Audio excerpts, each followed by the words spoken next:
Hello, guys. Another Friday night. Thank you, guys. Thank you, guys, for joining. Another wonderful Friday.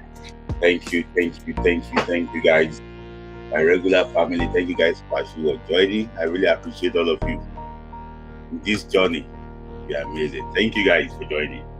Those on Instagram, please don't take too much time. Just switch quickly and actually go and join on YouTube, so we can be able to enjoy today's Friday Night Club. It's gonna be fire. I can tell you about that. It's gonna be fire. It's gonna be fire, guys. Just go and join.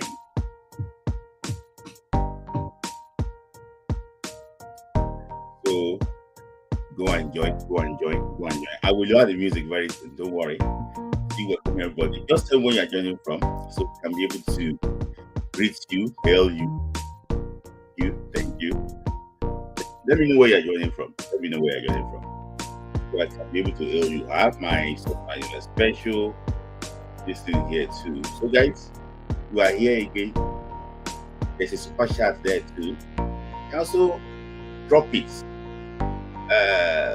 So we can be able to, just drop it. Thank you guys for joining. So I really actually want to appreciate you. Yes, guys, the music is going to be going there now. So yeah, thank you guys for joining. Welcome again to another Friday Night Football Club. Thank you guys for joining. So I remain your host, Midlai. Thank you guys for joining. I really appreciate you. So Jeff says joining from Zimbabwe. Okay, thank you guys for joining. Those on Instagram, please don't forget to switch to YouTube. Go on at Gun Football 2 on YouTube. Just type, please join YouTube.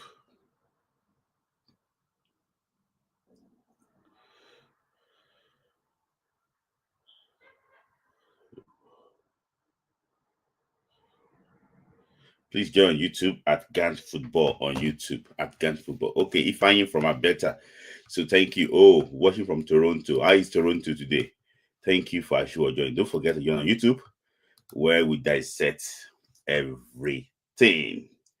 So, guys, join on YouTube. So, it's no longer news that Nigeria played a 1-1 draw with Zimbabwe in the last the match day 6 of the World Cup 2026 qualifiers in Uyo, Nigeria. So, and Nigeria now has we have 7 points now. We have 7 points actually, and it's not that result did not go down well with most Nigerian football fans. But we are going to look into the results. Explain to you, and this is where it stands now. South Africa on 13 points, Rwanda 8 points, Benin Republic 8 points, Nigeria 7 points, Lesotho 9, and Nigeria was Zimbabwe on 4 points. So that is actually how the standing looks now as at today, the 28th of March 2025. So I'm going to have a lot of things lined up today. So if you can check what I wrote there: Nigeria vs Zimbabwe review, Mokwena yellow card situation, and Nigerian chances of qualification. So I'm going to actually dissect it one after the other. I'm going to start with my review of the game between Nigeria and Zimbabwe. I would not want to spend too much time today. The 2 hours, 30, I don't want to spend that 2 hours today. Just 1 hour, 30 minutes should be fine. I'll not give you enough time so that you guys can actually come and also contribute. So thank you for hanging out with me today. So I'm going to just start with the situation with Nigeria, Zimbabwe. I told you earlier that Nigeria drew 1-1 with Zimbabwe, and so I've been seeing a lot of comments too about the coach is poor coaching, mistake again. I know that people can be emotional about this situation, but I want you to follow me on some key aspects of those games. Unfortunately, I cannot show you the videos of those games, but I've already marked some areas out on those games, and I want to show you now. So so this is if you look at the game was like played and Moses Simon was actually what the center of attacking. I think you know, the game was planned for Moses Simon to exploit their weakness in the right back. If you remember, when I was doing my preview, I told you that the right back of Zimbabwe is very weak. That right side is very weak. I told you about that, and I think Eric Shell too observed that, so he exploited that.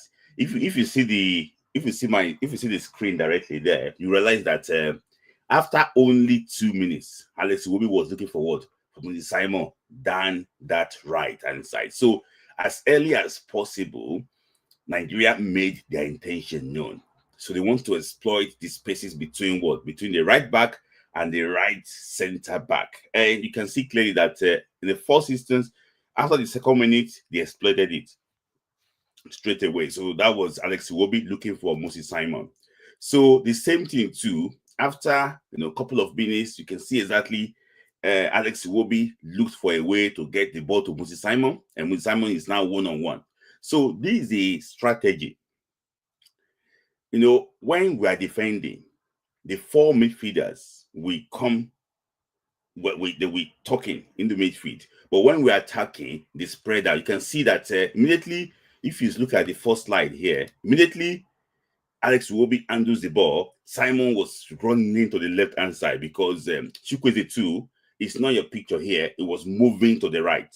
So that is what we do anytime we have the ball, and it was so obvious there. So you can see clearly too that the agenda was to have Simon isolated with what? With Jatai. I think he plays for Zanaco FC. Is this Zanaco? No, not Zanaco, sorry. Is this Dynamo also? FC in Zimbabwe. I'm not really sure. I will confirm that. So he got him isolated, number 23, nearly all the time.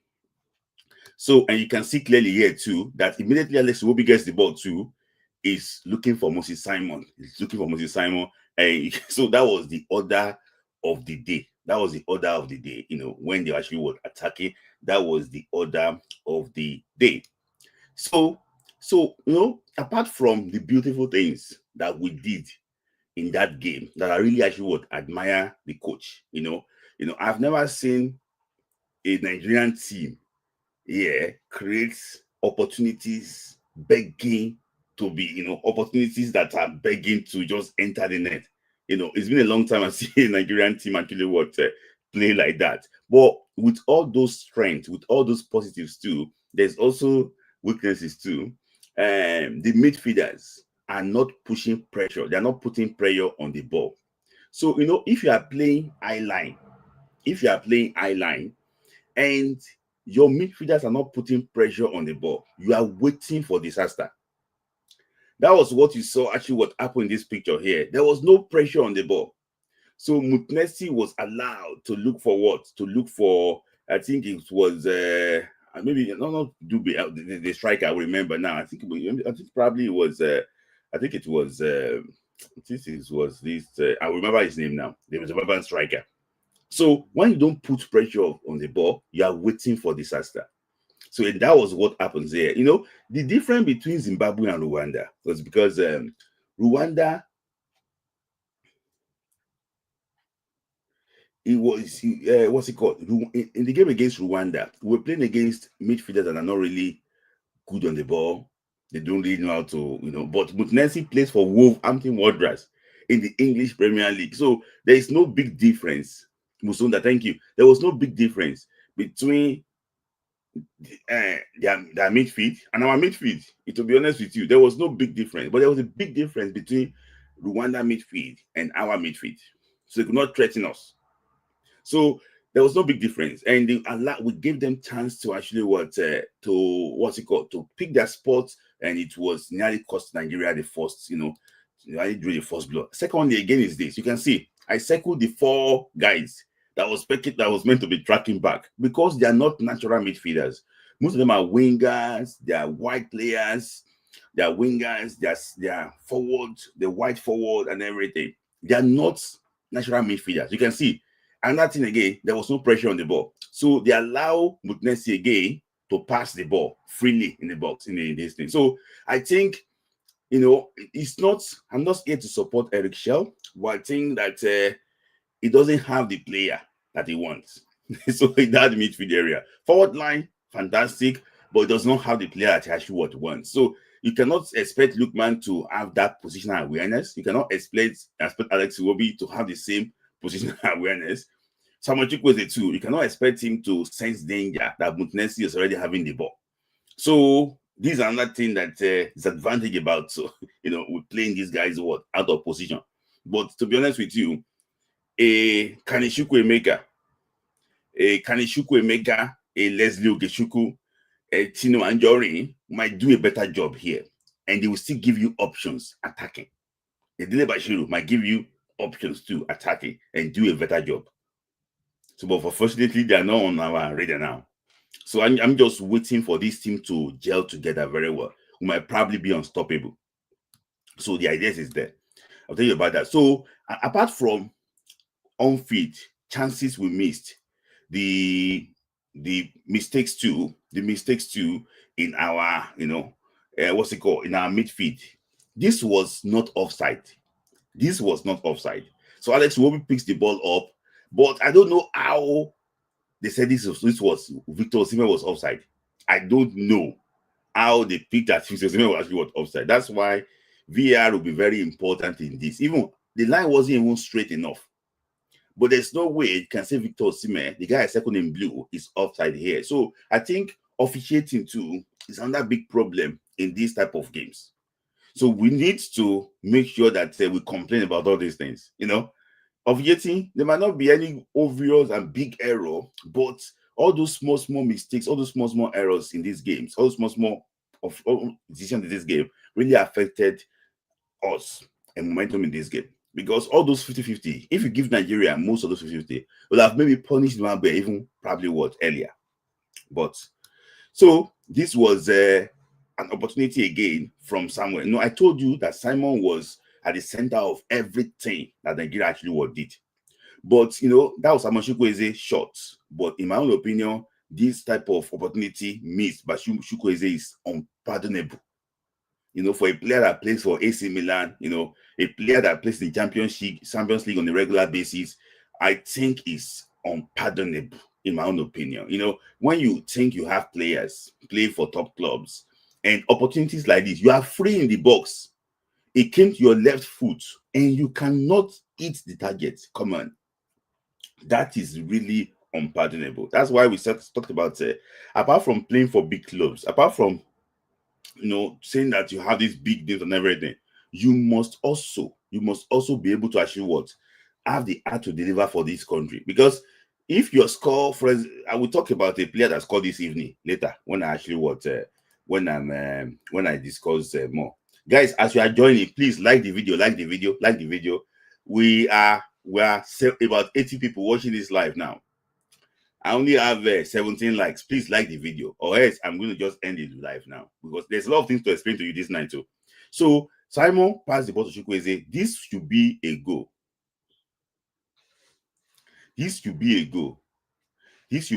But unfortunately, things did not actually work out actually well. So this is another thing. When I was if you have followed me very well too, if I followed me very well on Nigeria FC podcast with Eagle Striker on Tuesday, me and Eagle Striker, we had this heated argument about Moses Simon. That despite that he created a lot of opportunities, but I still believe that he didn't do well in some situations. For example, now, it was Simon. There was no pressure on the ball. Nobody came close to him. But you know what Simon did? Simon passed to a Zimbabwean defender. I was thinking that, come on, in the game like this, the guy in front of you is a central defender. Why can't you look for a way to take him on? He's looking for pass. That's why I said something earlier, that you also need to take responsibility. Try and take that initiative. Look for a way to often want to threaten yourself, not looking for the final ball all the time. He passed the ball to the Zimbabwean defender, and that was really, really embarrassing. He even passed the ball and he fell down. So this was, another thing, another major feature of the game was that Zimbabwe kept on alternating their formation. They kept on changing the back line. Midfielder would drop into the back line. So they were sitting deep slightly. And you can see clearly that how Ola picked out what Wilfred Ndidi. So another feature that was really good in under Richel was that they've marked out Lukman, they've marked out Chukwueze, they've marked out Simon Ndidi. That's actually what our defensive midfielder was now dropping into the pocket of spaces. But I don't know what else again to say. But in my own opinion, as a leader in the team, when you get to this type of opportunity, he got the opportunity twice in this game. You need to do better. Compose yourself. Look for your player. He needs to do better. But in those two times that he actually got into the box, he did not look up. The first one, he did not look up. He didn't know where Victor Osimhen was. The second one, he just cleared. He just shot the ball. He didn't even see the goalpost. So a big player, I think he should be doing better. But he posted on his Instagram today that nobody is perfect, which is true. But I just think that if we want to qualify for the World Cup, we have to take our chances. I can tell you about that. You cannot create about 7-8 goal scoring opportunities in the first half alone, and you are not scoring at least one goal with this type of talents we have actually up front. That is not really a good sign. So this was Moses Simon too. He beat those two guys. He crossed the ball. It was an aimless cross. I just trying to highlight to you that everything in this game went through Moses Simon. So this was another mistake. I hate looking at this opportunity. Osayi Samuel was successful. He went past to the Zimbabwe defender, but just to look up, he was a former winger, for Christ's sake. Just to look up and pass to Victor Osimhen. Maybe, I don't know, he went to cross the ball and was like, oh my, what type of player is this? With due respect.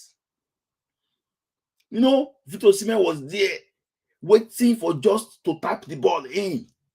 He went to the black flight you see there. That was the ball he crossed. Just there to tap it in. He went for a shot, like a cross. So it was really, really embarrassing. And when you see, this was early in the first half, around the second half. When I saw opportunities like this, I was like, oh my days, it might not probably be Nigerians Day. So he was there waiting, just pass the ball. Just pass the ball. He went to cross the ball and, oh my days. So, and this, when I was talking about Moses Simon, this was Samuel Chukwueze. He got him well there. And I said something that the gap between the Zimbabwean defender and Moses Simon was too wide. Why can't Simon just enter directly here? Why can't Simon enter directly here? Like, just enter directly here and go and test the goalkeeper. Why? That's why I was talking to my very good friend IoT. Why can't he just end? This gap is too much. The guy is not recovering. He's already tired. Why is Simon not entering here? The gap is too long. It's too much. Why is he not entering? Like, and what, just to enter and test the goalkeeper?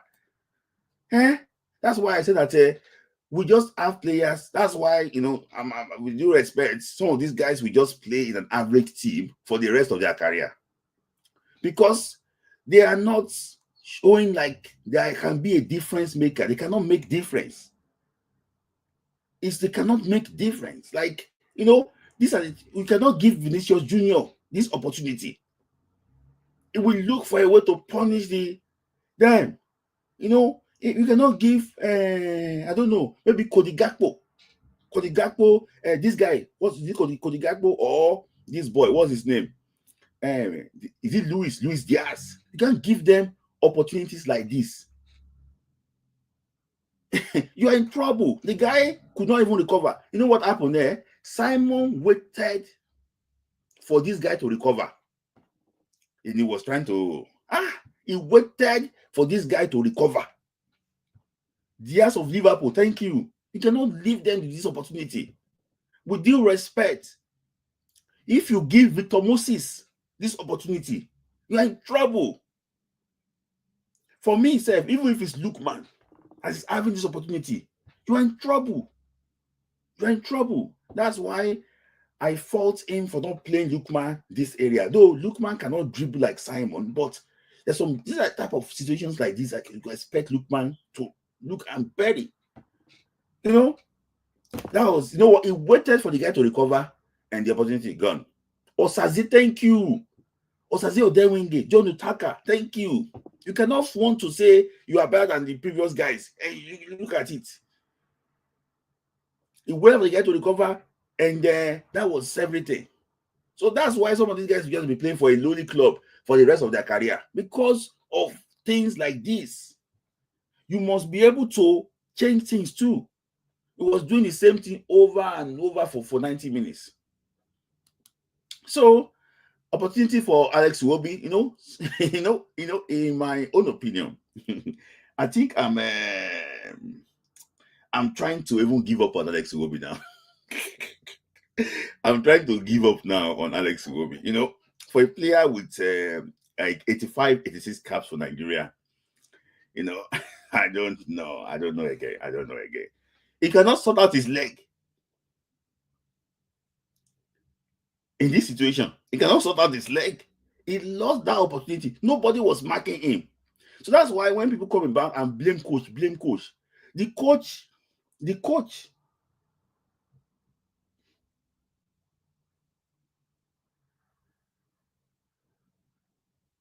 coach is meant to set up the team very well. Set up the team, make sure the team delivers. It's now there for the players to bury those opportunities. Look at it now. Look at Alex Iwobi. He could not sort out his leg. If MPFL player miss this opportunity now, we go cry. So guys, on Instagram, I've given you enough opportunity to stay with me. I'm going to end on Instagram now. Guys, go on YouTube. Go on YouTube. I'm going to end Instagram now. Go on YouTube. Guys, go on YouTube. Bye-bye on Instagram. See you guys on Instagram. We need to move on from Alex and go on Instagram, guys. Go on YouTube, guys. So, guys, bye. So, that is my opinion. You see opportunities like this. Why can't you just, that's why this World Cup is like, that's why someone like, they can come and insult us. Oh, they're just a bunch of players. They don't know how to play as a team and things like that. It's crazy. So, almost 100 people watching this live. 193 people watching this live. Guys, we only have 38 likes. Guys, like the video. So, that is it. This is, when the coach realized that nothing can come out from that Simon, realize that nothing is happening. Just realize, okay, the best thing for him to do is that he now changed tactics. I'm talking about coach of Nigeria, Eric Shell. He changed the tactics. He put in Tolu Arokodare and Victor Osimhen up front.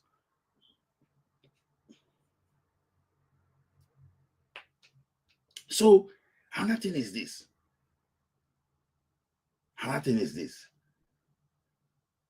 He nearly, he changed it, and the idea was perfect. One, he occupied the two center defenders, but and Zimbabwean coach too responded. He did not want them to isolate those guys because one to be one, Nigeria were better than them, in that area. So he dropped one midfielder among them. That's why you will see again. I want to highlight that one here. You can see that's when we are now playing with two strikers. He didn't really want them to be alone that way. He dropped. Can you see the three guys I put there with that what's it called? With that thing. The three guys in blue now dropped them in there. Then you can see that they become actually what's it called? Three at the back. just to realize that they can contain what? Tolu Kodare and Victor Osimhen. So, and this was a goal, very good goal. So, despite them forming backlog at the back, Kodare was able to hold the ball, pass to Aina. So, it's the single course that Aina had to cross very well, led to what Nigeria's goal. That's why I tell that, you can cross the ball, you know exactly where your guy can attack the ball and score. Aina knew where to put the ball for Victor Osimhen. He knew where to put the ball to Victor Osimhen, and the rest they say is now history. So that was it. So you can see your people have been saying that, oh, this was straight after our Nigerians go. The Nadi actually was called, and I can tell you that the same problem again, not pushing pressure on the ball, losing your marker easily. They nearly equalized immediately. It was saved off the line by Kevin Bassey. It was meant to be a Raven red card for Zimbabwean player, because there was a two-footed challenge against Sterling Wabali in this occasion. And this was the goal. They equalized in the 92nd minute or so. That was Chirenwa. If you followed my preview, I told you about Chirenwa. He was a former Wolves player. He's a guy with a lot of energy. They brought him on, and they actually he scored the equalizer. So the two guys I put there, that was Ekong and Ndidi. They could not undo Chirenwa, and they could not pick up his runs. To be honest with you, the two most experienced players in this team led the team down here. That was William Ekong and actually Wilfred Ndidi. Things did not actually go out well, and they did not pick out Chirenwa. And when the boom with the ball came to Ekong was too lazy to go and mark. And Chirenwa poked, through his legs and actually scored, and that was the equalizer. So that was how the whole thing actually ended. Zimbabwe won, Nigeria won. But let me just say something about this game. See, I've seen a lot of people blaming the coach. This is not coach mistake. Players must learn to take responsibility. And I think now the coach is now looking to get, probably they will have to start training Alex Iwobi. They're not meant to be training Alex Iwobi how to finish, honestly. And with Simon, how to be more dangerous. I don't know. Maybe to get new players, or to I don't know what to say with these players again. Maybe to get new players, or just to train them more and see how they can actually improve. But based on what is on ground, we need to take our chances. You cannot create countless of opportunities, against Zimbabwe, and you actually fail to convert, just only one. You only converted one of them. So I think that apart from blaming the coach now, the players need to take responsibility. In the last 6 months, let me just put the last 6 months, since the game against Equatorial Guinea during AFCON, I've never seen Nigeria team create opportunity like this. But unfortunately, Chukwueze, Alex Iwobi, these are like culprits, in this case. They failed to actually to cover the opportunity.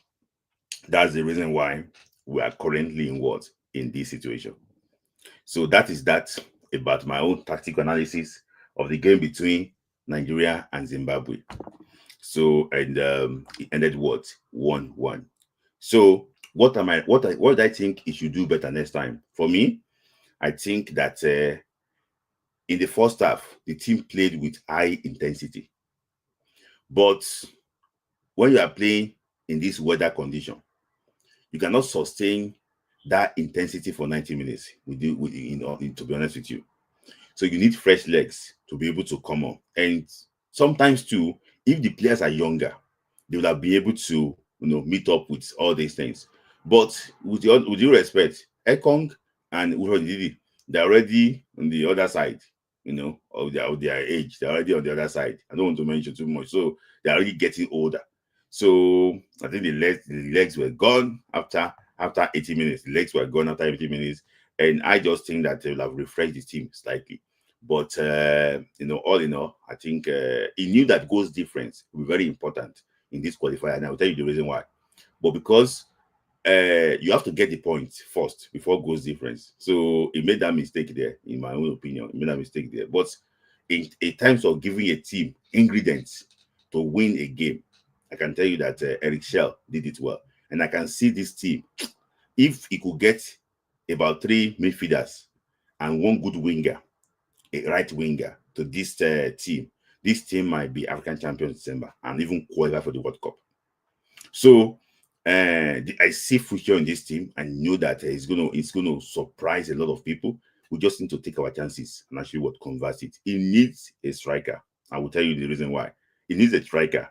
Victor Osimhen is a striker, but he needs a similar profile striker in that Super Eagles again. And the ones we called up, they did not really meet up to expectation. One of the players that we called up to the AFCON qualifier, to this World Cup qualifier, is called this evening for his club, where he's playing. He's called this evening. He was saying that everybody should shut up. If he likes, he should go and score with his teeth for his club. We don't care. If he like, he should go and score with his teeth for his club. We don't care. Victor is Victor we know, and it's Victor we believe in. Victor Osimhen is the one we know, and he's the one we believe in. If he starts scoring for Nigeria too, then we trust him. So when people criticize him and we take it badly, no. We should go and rest somewhere. When he starts delivering for Nigeria too, we will mention his name. Is Victor we know, Victor Osimhen we know, is Victor we believe in. He's scoring goals and he's delivering. So all those shut up and everything are just childish. You should go and, if he's not ready, he should not be called up again. That's my take. So, and yeah, so let me just look at this. I'm really happy. So now, to the news that a lot of people have been waiting for, it's about this play I'm going to talk about. It's about Tihobo Mokoena. So it's a South African midfielder. You can see him directly in your pictures here. It was called up. It was actually called up for this game, but he didn't play against the Benin Republic. So the issue is this: this guy played against Benin Republic in this game. You can see on your picture here. They won the game by 2-1. He also played against Zimbabwe in last June. They won the game by 3-1, but he was cautioned twice there. So FIFA rule said that if you are cautioned twice in a tournament or a qualifying series, you automatically miss the next one. That is against Lesotho at home. But unfortunately, and due to mistakes, they made mistake and he played that game, and that's caused a lot of controversy. So let me just give you what they say, about it slightly. You can see the rule here. So that I said, if I see number 4 very well, you can just try and zoom in slightly. Say, number 3. So let me start with number 3, please. So if a player or team official receives 2 cautions, 1 match, or in matches decided by by penalties, or in 2 different matches of a competition, they will be automatically suspended from their team's subsequent match. That was number 3. Number 4 now is that if the player or team official are sent off as a result of direct or indirect red card, they will automatically be suspended from their team's subsequent match. In addition, further sanctions may be imposed by the FIFA disciplinary committee. So this was the rule, before the World Cup qualifier, and that section 9.1, 9.2, 9.3, 9.4. If you can read that one, you can actually stop it and actually read more about it. What's just trying to say basically is that if you get a yellow card in the game, or you get one, then another game again, you go another one, you get suspended for the next subsequent game. That was against what? It was against Leicester. But due to administrative error, he actually played. Let me now tell you how FIFA works. When they have a system, this is not as if somebody is sending email. They have a system. Anytime a player is suspended, they send a letter to you immediately. And if you check Lesotho, there was a player that received yellow card against Rwanda. They already got the letter. So they sent the letter to SAFA. It last June. Letter was sent electronically, was acknowledged, but one thing or the other, they failed to do the needful. Maybe they got used to CAF rules, but CAF is slightly different. CAF and FIFA, they use different system to track players. In CAF, it's majorly online. When the team manager, before the team manager signs off the team sheet, the team manager, they normally click on it in the system. If the player is suspended, the way you cannot click on something on the screen, you guys know that when it's already blank out, you will not be able to click on it. That was the CAF system. So it's going very hard for them to make mistake if it was CAF system, because automatically that guy will not be able to play in that game. But in this game, the responsibility is on the guy. The responsibility is what? Is on the what? It's on the FA to make sure that they keep track with what? With their players. So, and that was the reason why this thing is going to be -3 points for what? For South Africa. There's a precedence to this thing. And let me actually say it. Oh, thank you, my first super sticker. Thank you. Chiwoke, give me 5,000 naira. Thank you, 5K. Thank you, my friend from Enugu. Thank you, Chiwoke, for that. Thank you, my brother. I really appreciate you. Thank you, guys. Too. That's my first sticker today, guys. Do the needful. Do the needful. Thank you, Chiwoke. I really appreciate you, my brother. So let me just tell you quickly about the situation about what? About Nigeria.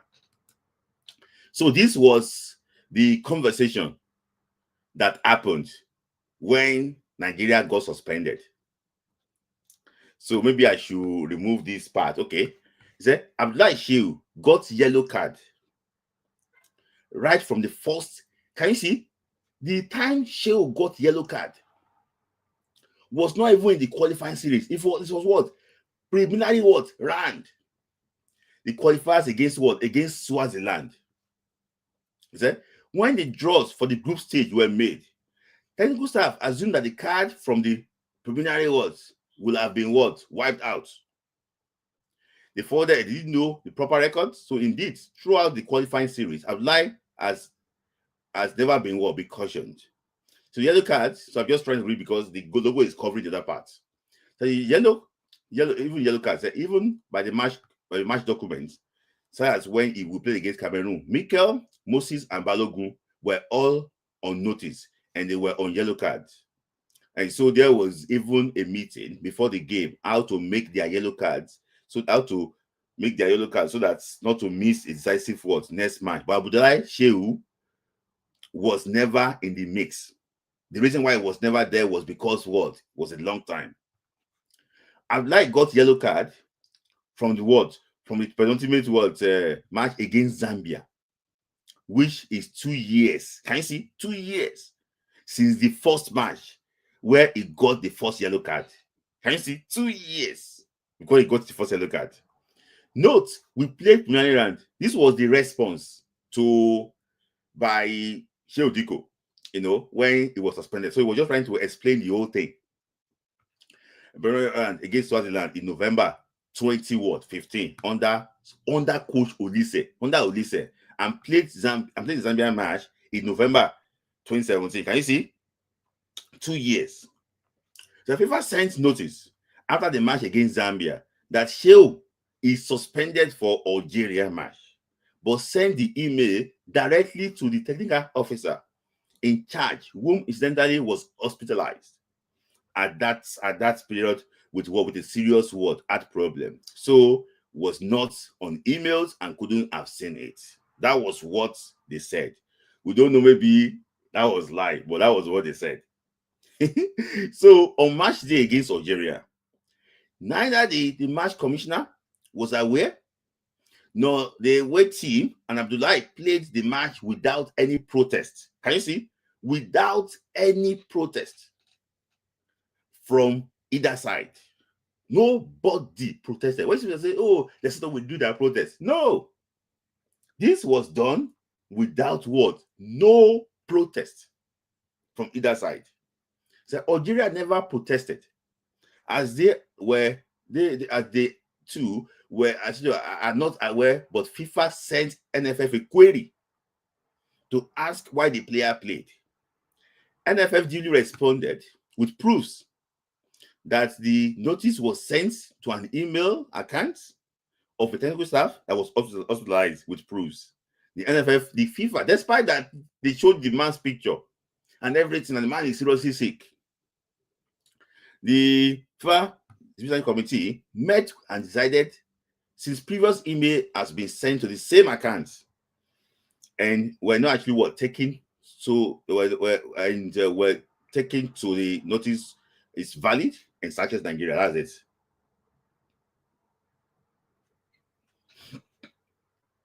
So yes, it is now really bad. It's a bad mistake, but thank God I was very qualified. So let me just put that one. So in 2023, now, FIFA changed the rule slightly. That even they have the power to investigate. They have the power to investigate anything that can cause infringement to the game for 2 years. They have the power to investigate it. And now, they now have like a central managing system that you automatically get a match report after a game. All of us here, we have access to what we call the match center. The difference between me and you, or me and the team manager, is that the team manager will have a copy automatically. It's as if you are riding your Uber or you send receipt. We get that. But if you don't have that, the team manager must be able to go and check it and see the report. That is it, because the match commissioner, everybody must give report of a game. They must give report of a game. So they changed it so that it can be more centralized. Everybody can see it. So it's not even about email or this any longer. Spoke to experts about this. I'm sorry, but that is just -3 points. There's no way I see them getting away from this. The law is the law, and the law must take its course. Everybody, I don't know why I did not share the what's it called, the other cases here. I researched like 6 or 7 cases, the same outcome. They complained, they did this thing, we did not get this thing. The same outcome is the same outcome. So it was suspended and it was meant to serve. And the problem I have is this. Before the game against Lesotho, someone, I think my connect there, was hinting me that Mokwana is not meant to play. I remember he was saying that he was not meant to play now. Why is he playing? I remember what I seen, that I think some people knew that this boy is not even meant to play, but they went ahead. They went ahead to go and field it. See, if I'm not talking about from a neutral perspective now, if South Africa fail to qualify for this World Cup, they have to sack the team manager. Honestly, they need to sack the team manager. It's a big disappointment. It's a big this thing. But now, I said something on Eagle Striker on the Nigeria podcast. I said that Nigeria entered this last window without having their destiny in their hands. But I can tell you now that Nigeria now have their destiny in their hands. I can tell you now. So, see, I spoke to different people connected with this case. So those are very close to me, we know this thing. They already sent a query. So, SAFA already sent a query to SAFA. So, by next week, we should be expecting a decision. There's no two ways to it. It's 3 points worth detected. And a fine of what? Of 6,000 euros or so for SAFA. So, SAFA, you cannot pay your salaries to your staffs, but you go get fined again. And the funniest thing is this: there could be a further punishment to the player. A further punishment to the player for that. A further punishment. So the player might even be missing the game against Lesotho or the game against Nigeria in September. It could be further punishment for that player. So now, it's not when, it's not if they remove the points now. I can tell you, it's now when. It's now when they will actually remove the points. The point is gone. So what's now the implication of that point? Now, this is now the implication of the points. The red one you see there, South Africa will be on 10 points. And South Africa will be having what? -5 minus 3 is going to be 2. They will have what? +2 goals difference. +2 goals difference. Their goal against will now increase. Can you see? So goals, they will take 3. They will take, it's going to be what? 5 minus 2. That's going to be what? That's 5 minus 3. That's going to be 2. It's going to be what? +2 goals difference. Rwanda will be on 8, but Lesotho will now be second on 9 points. That's why you put 9 points there. They will now be second on 9 points. So Nigeria will stay 7 points. Benin Republic on 7 points. Zimbabwe is going to be on 4 points. So that's how the new table actually will look like by next week. When the whole thing actually comes out next week or the upper week. Everything will be done. I expect Africa to also appeal to, but the appeal is going to be in futility. It's not going to be this. It's going to be futility. So that is just that. It's going to be, they are probably going to be thrown out. In fact, if they are even happy, FIFA will even find them more money if they want to go and do those nonsense appeal. So that is that, and the icon goes. So yeah, so that is that. That's the implication for that for the points. So before I go to the games left, let me just acknowledge Samuel Nwabudike. Thank you, Samuel, watching from Warrington. Warrington is not far from me. Oh, you're not far from me. So thank you. So thank you.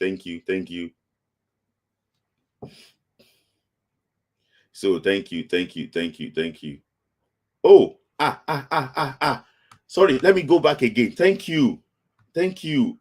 Cam Khan, thank you. Okay. Thank you, Cam Khan. Let me just go back slightly, because Cam Khan is making a very valid point here, that they scored the goals against Lesotho will be taken away from their goals difference. So they'll be having 0. Thank you, Kamka. Let me just put your this thing off. So there will be no goals difference. They scored against us, so will be cancelled too. So they will have 0. I didn't even know. They will have 0 goals difference. So, oh my days, this is a bloody mistake. This is a bloody mistake. This is a very terrible mistake. They will have 0 goals difference. So thank you, Wadike, Simon Wadike, for that suggestion. Let's meet up. I think you live very close to me. So now, what is this thing? These are the remaining features in the qualifying series. So the next feature is going to be September. Nigeria is going to be against Rwanda. And let me just tell you something. There might likely be a venue change for Nigeria against Rwanda. There might likely be a venue change, but I will give you more information about the venue change as soon as I get more, about it. Guys, like the video. How many likes did you have now? About 121 people liking. Only 60 likes. Guys, like the video. We spent almost 1 hour here. Like the video, guys, because I'll be wrapping up very soon. So now, I said Nigeria now have their destiny in their hands. If they win their remaining games, in fact, this is the first time that Nigeria will have their destiny in their hands in this qualifying series. First time after maybe yes. Anytime, my brother Sam. So they will not have their destiny in their hands. They don't have their destiny in their hands. So Nigeria too sent a petition that Lesotho versus Zimbabwe.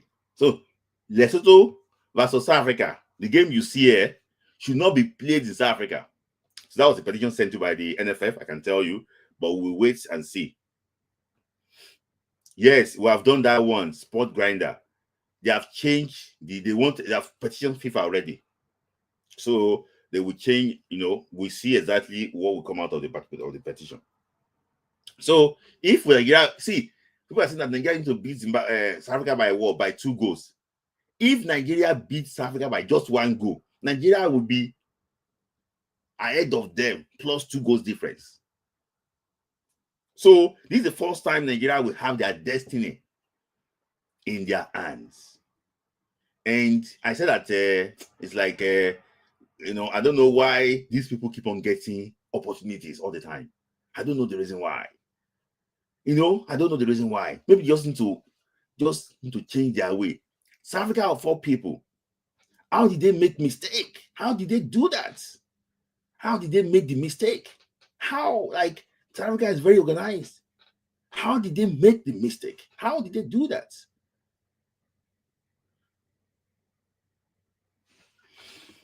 These people just keep on getting words. Opportunities. I hope they can make it this time around and qualify.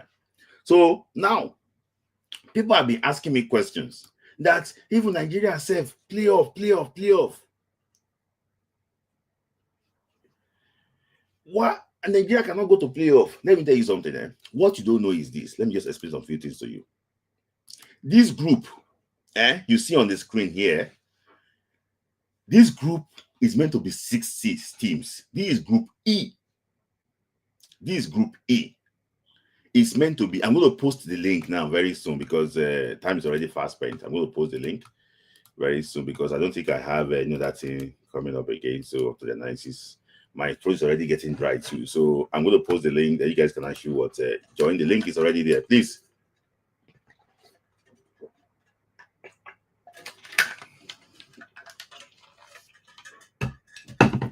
So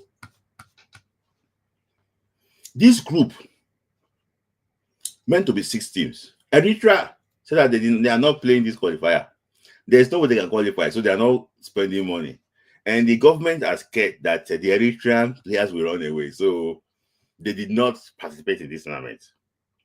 Congo played 3 games, but Congo got banned by FIFA for government interference. So Congo games have been actually taken out too.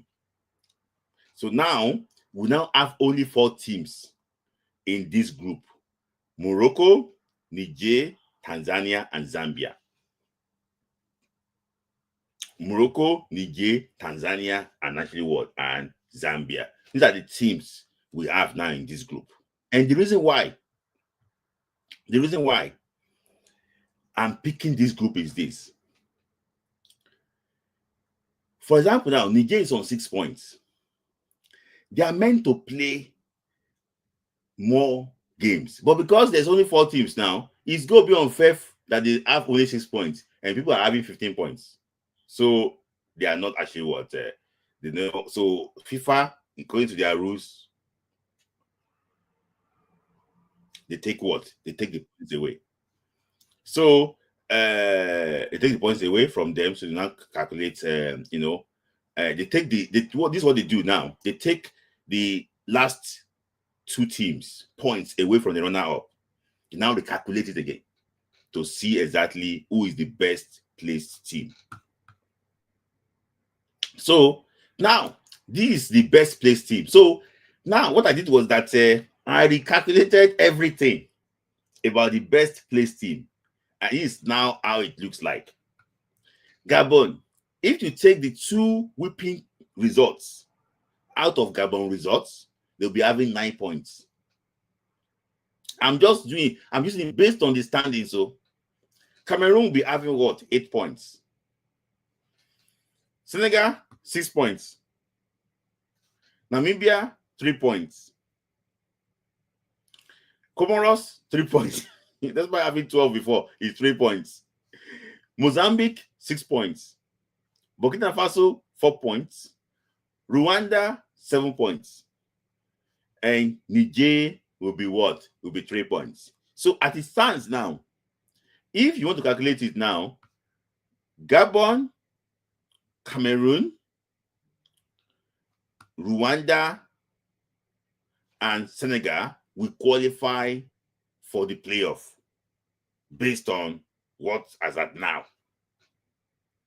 But we wait till actually was finished. So for the 4 points you see there, if you take the 2 results against Lesotho and against Zimbabwe from Nigeria's result too, we'll be having what? 4 points.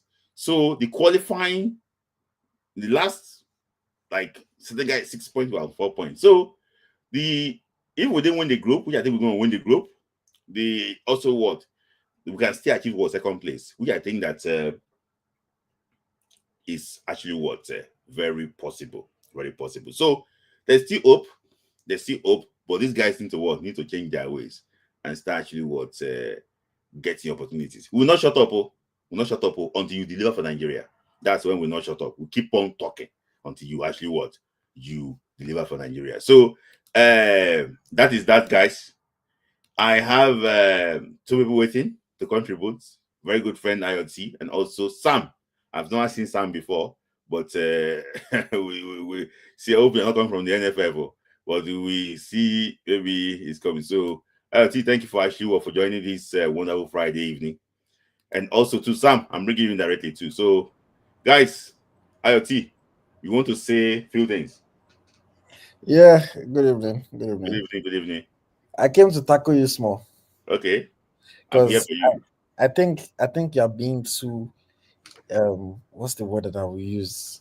Okay, I'll start from till today. I still disagree with your criticism of Moses Simon. Okay. And I think people are pushing it too much. I saw today on my comments somebody was saying Simon was so useless in the game. And I still think if a player creates 5 chances and he had maybe, let's say he had 3 bad moments, I still don't think that it is fair to three bad moments. Okay, yeah. I still don't think it is fair to make it sound like he was bad in the match. Okay. The guy was good in that game. He just like in any match. Let's talk about any player in the world. They will have certain bad moments in the game, and he created chances. And I just think that it's a bit unfair to single him out the way you showed us. Oh, this time he played the ball to this. No, don't single him. Everything went through him. That's why that was it. But when you highlight it like that, people that watch will start to say, okay, see what he didn't do, But then if you are going to highlight those things like that, fair. But you should also highlight all the 5 that he did well, so that people it was there. So that people get both sides. because Some of them were there. the way people have been saying it is like you would think that the guy just came and was just wasting every ball that came his Okay. way. All And right. also Yeah. with your comment on Boniface and how he scored a goal today, I Mm-hmm. think that one is a little bit too emotionally charged Mm-hmm. because Boniface did barely play this international break. Mm-hmm. If he played in the two matches and he did rubbish, okay, I can even understand. He Mm-hmm. did not play. He played 8 minutes off the bench or I 10 minutes. was responding to the what he wrote. That's what I was responding to. No, I understand. But the thing is, okay, I would agree with you. What he Yeah. wrote was childish. He then posted on his story. I don't know if you saw it. He posted on his story that Nigerians may He not should know go and remove that what he wrote on his comments. on his caption. Yeah, On his because I caption. understand when I saw it, I was like, okay, this is unnecessary. You don't have to come for Mhm, people. mhm, But at the end of the day, I just look at it that we need to criticize when criticism is due. Like if he played in these two matches, he played terribly, he made mistakes, fair. But mhm, then the fact that he scored a goal today, mhm, even on my comments, people are saying, beg, who cares? Blah, blah, blah, things like that. I think we still need to support our players. mhm, We cannot bash our players unnecessarily. uh-huh. We should not, even when like what you're saying about Moses Simon, you said, oh, if they give Vinicius Junior, if they give this person, Simon is not Vinicius Junior. No, I'm just I went Simon down slightly. I thought about Luis Diaz, so I went down to Luis He's Diaz. not Luis Diaz either. That's the reality. That these guys are players that are better than him by a distance, and we just have to be. You mentioned Gakpo as well. We have to be realistic with ourselves. That's why on the podcast some weeks back I said we need to realize that there's something that we need to classify as Nigeria class. When we're comparing our players, we need Okay. to compare them to Nigeria class. Mm-hmm. Because if we want to compare our players to what the best players Mm-hmm. always do, Mm-hmm. then we can criticize almost everybody. It's the Mm-hmm. same way. And again, for me, I just look at it that the fact that it dilly is based on who people like or who people don't like. Because Uh-huh. when Osimhen misses certain chances and I call it out, people make it seem as if, well, Osimhen is good. And when I say, oh, I'm comparing him to Salah, I'm comparing him to the best players in the world, people Uh-huh. make it sound like I'm harsh. Yeah. But then at the same time, we we now want to compare some other people to the best players or very Uh-huh. high quality players in their position. So for me, Uh-huh. when I look at it, the reality of it is that Diaz is in Liverpool, Gakpo is in Liverpool, Vini is in Real Madrid. There's a reason why Simon is in Nantes. No, That's what I like said it too. I'm being I said it respectful. too. That's his level. So we Mm-hmm. should not expect a Nantes player to have the productivity and the intelligence and the creativity of a Liverpool player or Mm-hmm. of a this thing. People Mm-hmm. criticize, oh, indeed is this, indeed is that, indeed is in Leicester City. You are calling a Leicester City player and expecting him to have the ability of somebody that is playing for Manchester City or playing for Mm-hmm. Chelsea or playing for it? Just the reality. Like the player is not going to be of that level. Yeah. The only players that I would even understand that kind of comparison and criticism are people Mm-hmm. like Lukman, people like Chukwueze, because those Mm-hmm. players are playing for big clubs in the world. Clubs. Yeah. So if Yeah. you are playing for big clubs, you are supposed to Mm-hmm. be a big player. So you are Yeah. supposed to produce to big Yeah. player, big player Yeah. standard. But Mm-hmm. for me, Okay. I just look Yeah. at it that we need to be calm, and a lot of people, not even you this time, just fans in general. I was Yeah. talking to a Nigerian player today, not somebody that he didn't play this international break. And I was just talking about he has been seeing comments on like our page and on social media. And a lot of people are just commenting emotionally. Mm-hmm. People are not analyzing football anymore. They are just upset about a defeat or about a draw. And then they're just talking out of their bomb bombs without actually watching these players. A lot of people would not watch players play for their clubs. They'll watch Chelsea, they watch Arsenal, where our Nigerian players don't play. Yeah. Then Uh-huh. they'll now watch one Super Eagles match or two and Uh-huh. on a particular player and tell Uh-huh. you what the player is and what the player isn't. And I think we need to control these things. And Yeah. Sorry, IoT. I just stop you and say something there. IoT, you are tracking Nigerian players. No matter their bad moments, their good moments, you always, encourage them and keep tabs. So for me, I see you as a stakeholder in this business. And for me, I don't see myself. I see myself as a fan. And the issue is this: I said something here, and I meant it. Person will do well for Nigeria. Now I know. That is my own take. Person will do well for Super Eagles. Now I know. And that's if he likes, he should score with his teeth for his club. But if it comes to like, see, I'm not a AC Milan fan. Me, I hardly even watch top football except a Nigerian player is playing, to tell you to the extent. And I support teams that have Nigerian players. So I'm into Nigerian player. If a player did not do well for Nigeria, it's no, I don't go support the player. That is No, my own take. it's It's like not the player have the chance, the player have his own life to live and be doing well for his club, which is fine. But if a player wants to be recognized back home, I think he must be able to deliver too. I'm not no, I say I no, don't know. That one is subjective, So people no, say, but "Oh, you can't do it now." Listen, but in my own, I just think that the ones where they do well, they have that soft spot for them, and that no. gives See, everything play for Nigeria. I agree with you on that point. My Mm-hmm, thing is people use Super Eagles games to then speak on the overall ability of a football player. mm-hmm, Again, if the point is that Boniface has not impressed for the national team, mm-hmm, nobody on this earth can say that he has. He mm-hmm, has not. mm-hmm. But then it's a different case when, oh, he's this, he's that. He's not good, he's not this, he's not that. No, I won't say it's not good though. No, I know not you, but if we don't, if see, no matter how much you want to look at yourself as a fan, you have a Mm-hmm, platform. People value your opinion. mm-hmm, And if we don't balance the conversations with certain people that are listening, they mm-hmm, go away and then just get angry at people. And mm-hmm, then fans, fans, with all due respect, a lot of fans don't deep things a lot. And they just carry some silly narrative about certain people. Because, like, mm-hmm. for example, now, I don't know how many people are. See you. Let me just acknowledge. So that's why I'm coming up, please. Yeah. Sam, I'm coming Let me not hold the line. But see, a lot of Sean and Uchi, I can see you. Please, I'll bring you up as soon as possible now. IoT, I'm just wearing sorry, let this. me just finish because with Boniface today now, a lot of people, I don't know how many people are currently watching, but I can guarantee you that probably less than 10% of people that are watching now actually watched his match today Mm-hmm, to know how he did, to know what led to the goal that he scored. mm-hmm. But then, if he plays for Nigeria and he does not score, they will criticize and say, "Oh, when he's playing for his club, because blah blah." And I'm not trying to make excuses, but again, if you don't create the opportunity, not much is going to happen. The goal that Osimhen scored for Nigeria against Zimbabwe, if you saw my video, I was screaming. I love Victor Osimhen, Mm-hmm. but if that was Boniface, do we think he wouldn't have scored it?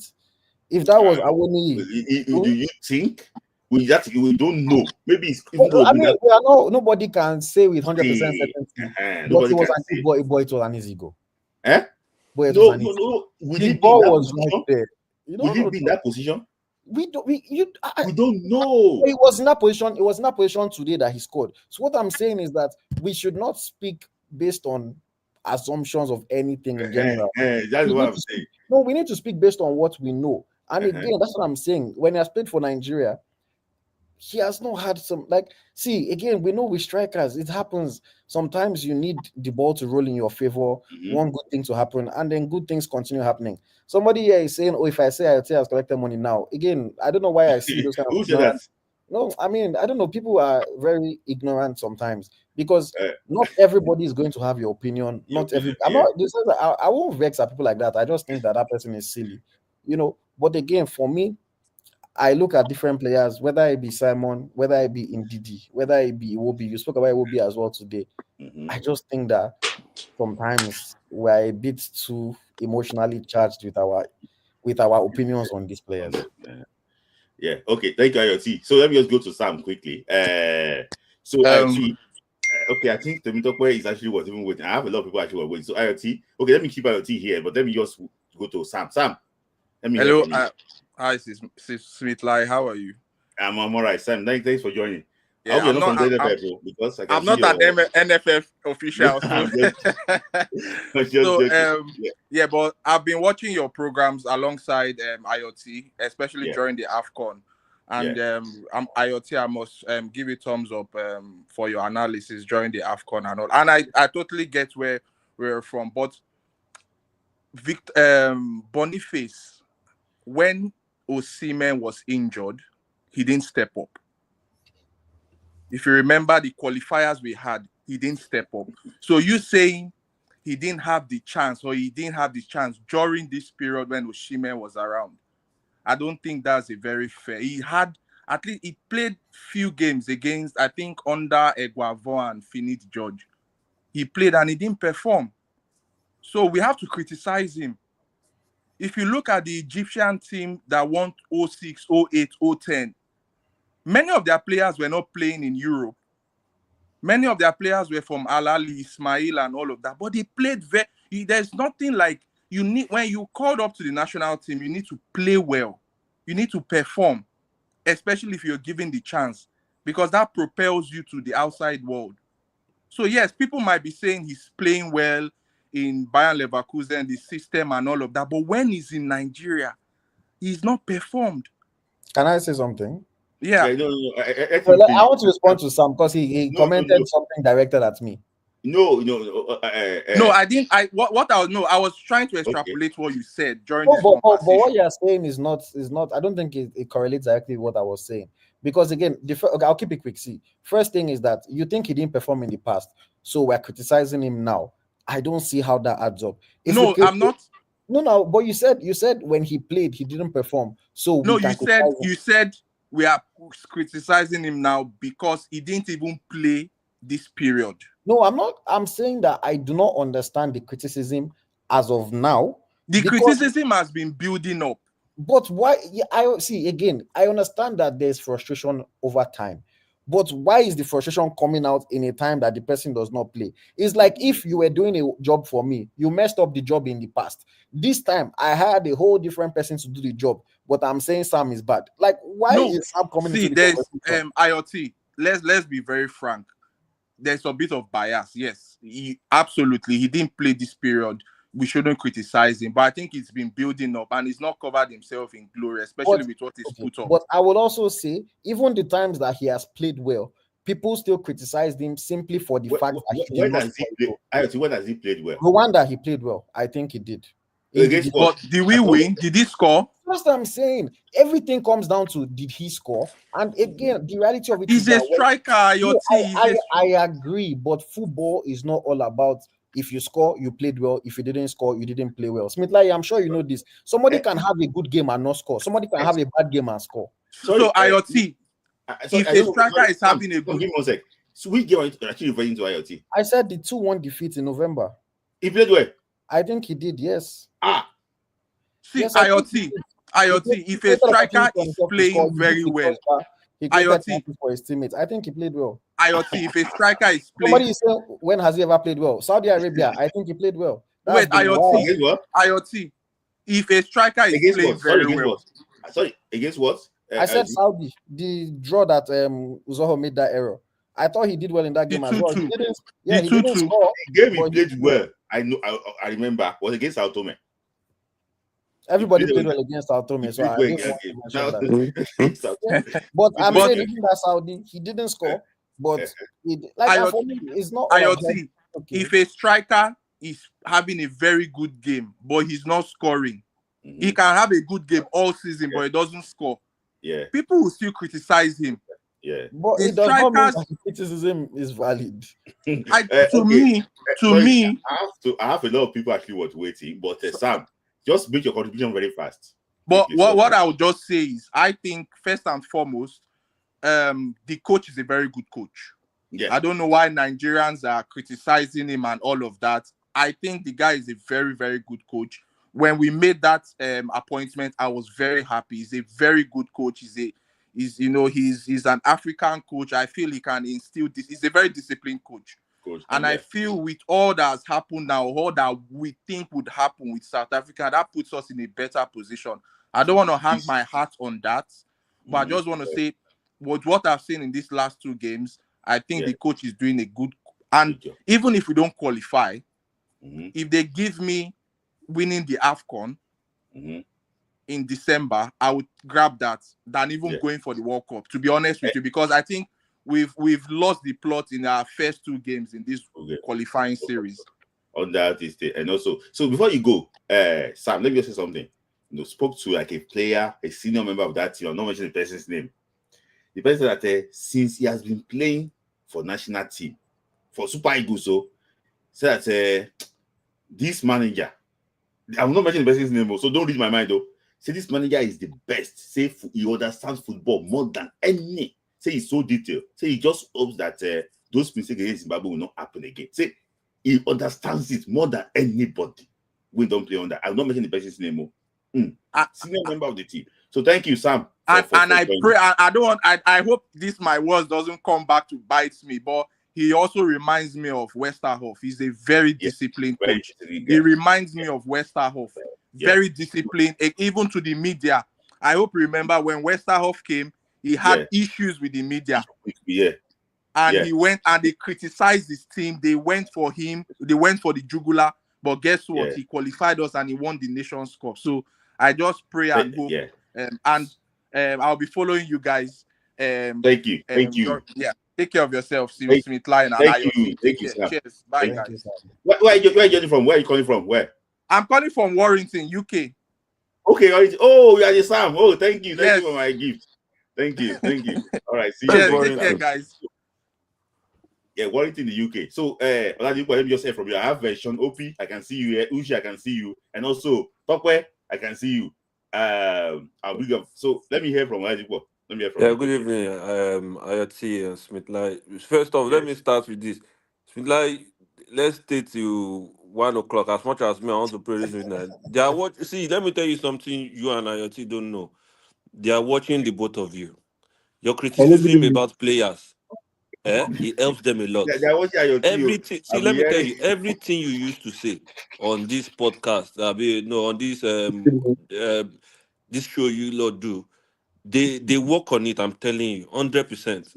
If footballers can join your life, trust me, they are watching you. So let's rush. After everybody's going to come, they will say their own bits. Sorry, what I know is this. Ayoti's name has featured prominently in most groups. So definitely. But see, I want to commend Ayoti right now for what I want to say. Because me, I want to be against you tonight. Okay. Let me start with Smith. For Moses Simon, I don't want to believe he had a good game. He had a good game, 100%. If I'm going to rate him, I'm going to give him 8. For having 2 or maybe 3 bad crosses is not enough to say he had a bad game. Give me 1 sec. We just 30 seconds is done. Let me just hear from you. Can you hear me? Can you hear me? Yeah, we can hear you. Yeah, let's hear from you. How are you? Can you hear me? Fine, thank you. Fine, thank you. Can you hear me very well? Okay, yeah. Your contribution, First of all, I want to talk about the Boniface issue. Nigeria are very, very wicked people. That gets some chance. But not Nigeria.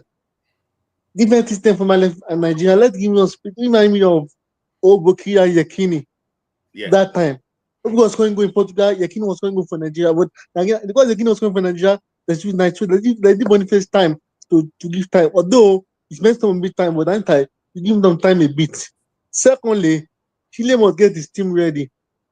Pick your team yourself. Don't let anybody pick team for you anymore. That's what if you stop this tribalism about Awusaibo, I don't want that. Pick the best player for Nigeria and the big team for Nigeria. That's what I want to talk about it today. Thank you very much. Thank you, Tokwe. Very simple, smart, and see you next week, Tokwe. See you on Tuesday, Tokwe. Thank you. You can just leave from your own end, Tokwe. Thank you. Let me take him out. So, Tokwe. Okay, let me just move Tokwe out. So I've moved Tokwe. Let me just appreciate Osario Patrick. Thank you. You don't dash me money. Thank you, Osario Patrick. I really should appreciate you. Thank you, Osario Patrick, for your gesture. Thank you. I really should appreciate you. So sorry, it's like, see, these are the kind of people that insult me, but this person is currently telling us that he will take Musa over Simon. And then this same person will comment that I don't know what I'm talking about. Or that you see my issue with France. Sorry. let me just I have okay. So I'm going to Sean. Just give me 1 sec. Let me just take you here. I'm coming to you now, Sean. So Oladipo, I'm hearing from you quickly. Let me just conclude from Okay, you. okay. So, but that's done for Simon. Then for Iwobi had a good game. The first and second game, he had a good. I didn't even believe what he played throughout this window. He had a very good game, and that pass Simon gave him. I don't want to say is a bad pass, but is more of like shots. So he's not going to have total control of that ball like a normal tapping. Mm-hmm. He's not going to have a full control of it. So I don't want to blame him for that. I know you should blame him, but he had a good game. I don't think we should all blame Iwobi because and going to IoT has always I noticed some people the way he criticizes football and I mean his analysis about football. I noticed is always like straight how it is. Like it is not say one sided and I'm not saying you are one sided, but I'm just saying the I way think I've always that, yeah, I will take it. I will take it. no, hold on. I will take it too. I'm coming to give you your own positive too. So he's always Uh-huh. saying it the way it is because Nigeria is a place where you can come out and say rubbish and people are with you. Mm-hmm. Like some nonsense on in social Nigerian social space. They Uh-huh. will just come out, say rubbish, and they are trending for saying rubbish. But Sorry, I let me think just say. Let me just say something. I heard one podcast about one man. I don't know what his name called. Is this Awadinho? The way he was shouting and I don't understand. He has been watching football for so long ago. I don't understand the rationale. And I saw a Super Eagles player too, former Super Eagles player in that conversation too. That you are not even retired yet. You might still have opportunity to play for Nigeria. You are even supporting Sawadinho, where we say, I beg you. So I'm just trying to say that it's not as if we are all perfect here, but the issue is this. We must be able to present the fact and the truth so yes, that people can see. See, for yes, example, now, what I talk today about a certain player not playing well for Nigeria, nobody can dispute that. yes, What can dispute is the reason behind him not playing well. not playing well. I could have a Yes, different reason, you could have a different reason, but yes, fact is fact. So at one stage, we go agree on one point. That's what I'm trying to say. For example, now about my own Simon, let me just say my own quickly about mm, Simon. The issue with me, I say about Simon basically is that I just think, also, okay, if you have been doing something over and over, and you just realize that these people are not, they don't taking this thing now. Sometimes you might look for a way to take the initiative too, you know, that's why he's an average player. and try and do it in a different way. You cannot keep on doing the same thing and actually expect different results. That is how I think. Oh, True.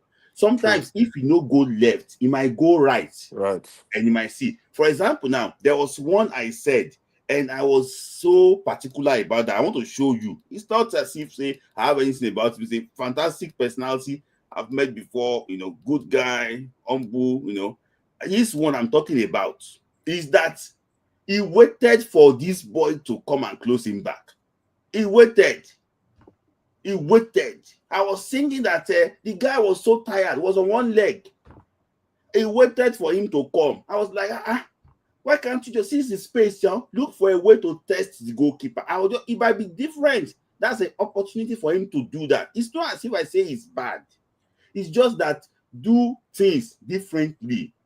The same thing he was doing, maybe he was under instruction against Tunisia during the AFCON in 2021. He did the same thing over and over and over, the same thing. And we got the same result too. So that is it. Maybe he was playing under a Guavon instruction, though. I don't know. But it was the same thing. Please continue. I just want to defend myself. Okay. Yeah, let me go to the big man that's always making a confusion on this our life. Both IoT and this place is always bringing confusion for us because it's obvious some people love him, some people say it the way it is. IoT, do you agree with me that bringing Boniface in that match, um, um, coupled with how they equalized us. It was pointless to bring him on. I agree. I said that on my show too. And yeah, because if they had brought in, say, for instance, we had someone like Awoni, we are not expecting him to score, but the way he's going to attack these guys might not give them that, say, sense of moving the ball forward as much. If you bring in someone like Desas, the way he's going to attack them might not give them that sense of, say, moving the ball forward. If you bring in someone like Sadiq Umar, yes, something worse might even happen, or the same thing. If you bring in player like which striker do we have again that's there? Yeah, basically all these guys. We know we actually know the truth. Sometimes we just always want to shy away from it. Boniface, whenever he's in Bayer Leverkusen, his philosophy, his way of life change. Immediately he enters the gate of Bayer Leverkusen, his way of life change because he know this is his pot of money. So he can't. He would see. In fact, he might not even bring his phone out to be doing Snapchat and all those Mekmarayo he used to do in Nigeria. But soon as he's back in Nigeria, he believes this is I mean, forgive me, but I don't know. But his attitude in Nigeria is different, which definitely used to affect his game in Nigeria. He's not putting that kind of energy, and it's not what can be productive for Nigeria. I don't see him being productive for Nigeria, to be honest. Let's be honest. If we had given Desas the kind of No, opportunity we had given Boniface. Boniface, it's okay for us to all criticize Desas that he's not a good player, he's this, is that. But we have given Boniface over, say, up to 6, 7, 8 matches now, and we are saying we want to give him No, I time. think I played What time 11 have or we 12 given matches. Desas? Boniface Say that has played again. 12 matches. 12 matches, yeah. 11 or 12 matches. Imagine. And I'm this not sure is Desas have not played up to 3 matches. Desas has played no 6. 6. And he scored 2 6. goals or 3 goals. He had scored 2 goals. And the remaining ones, I say, just they are not proper game where we had players that would support and all that. But I'm not trying to make a case for Desas here, but I believe, let's be honest, a player that you don't, as a striker, I don't expect you that goal is what I need from you to participate in the national team. Osimhen didn't score in AFCON. He only had 1 goal. But we can all agree that he contributed 60 to 70% of our success in AFCON because of Hey, his work rate. let me just say something there too. Before I go to Uche now and Shonopi. Just to it's not as if I'm saying that's bad anymore. I'm just trying to emphasize what marketing guru money said. So he has played 6 friendlies against which opposition? Against Mexico, maybe against Ecuador. I think maybe against Ecuador, Yeah. Yeah. against Ghana, against Mali, not against Rwanda, not against Lesotho, not against. I'm just trying to emphasize that. So when So people say if that you are even going to, if you are going to analyze he it the has way you've not just said it delivered, now, if you are going to analyze it the way you've just said it now, proper not team will against cancel him. Lesotho, Rwanda, Sao Yeah, Tome, not against smaller Rwanda, or teams per se. Sao Tome, not Smaller against those teams. ones. So, I'm just trying to balance so that we can balance it well. So let me go to Uche. Abi, you want to say something? Okay, Uche, let me just hear Yeah, from yeah. you. Let I someone go else from. go. Yes, can you hear me? Yeah, I can hear you, Sean. I hear you, Okay. Sam. Sorry, Uche. In regards to Boniface, I think Boniface is more of a system You guys person. want just take this Boniface matter. I beg, when to talk about it. Yeah. Okay, talk So about it. yeah, in regards to Boniface, I feel like he's a systems person. He will only function when the system is functioning. So if the system is not functioning, you can't put Boniface in the team. And right now, Nigeria doesn't have like a system that is flowing. So you do not see transition play from the defense down to the middle. Sometimes the middle switches off, then it's just the defense working, and then the attack. Just like the last goal we conceded, you could see that the midfield just switched off. Immediately the midfield that switched off, Wasai was on his heels, couldn't track his man, and before he knew it, there was a goal. So I think for Boniface to function, then we have to have like a system. Our midfield is very, very, very thin, very thin. Like that day was just Iwobi and Ndidi just running through. Chukwueze sometimes will forget what he's supposed to do. He will sometimes take the ball and just be running like he has no direction. So those are the things I feel like in regards to personnel that Chell called for the midfield, like we made serious mistakes. I feel like Frank Oyeka should have been in this selection. I feel like sorry to say IoT, but Crisantos Uche. We need Why are you some apologizing to yeah, me? because Why you guys just like me? Okay. yeah, because he knows how to drive the ball. He knows how to take the ball upfield. He knows how to function in different position. And I feel like we needed something like that. Even if he doesn't play the first half, he could come in the second half and do the dirty job. So we need to change Ekong. I think Ekong's legs are just gone. You can see that he does that game. That game, I felt like he would have put his body on the line. Even if you don't touch the ball, put your body on the line. But he just was like he was scared to touch the ball. Or maybe I even thought maybe he had a yellow card or something, like he had a yellow card on him. But he just that was like if we do not qualify for this World Cup, Ekong should be held because that yes. Yeah, because no, like if you like someone that played in Italian Serie A, someone that's played in Premier League should know that is the dying minute and you should rush into the ball.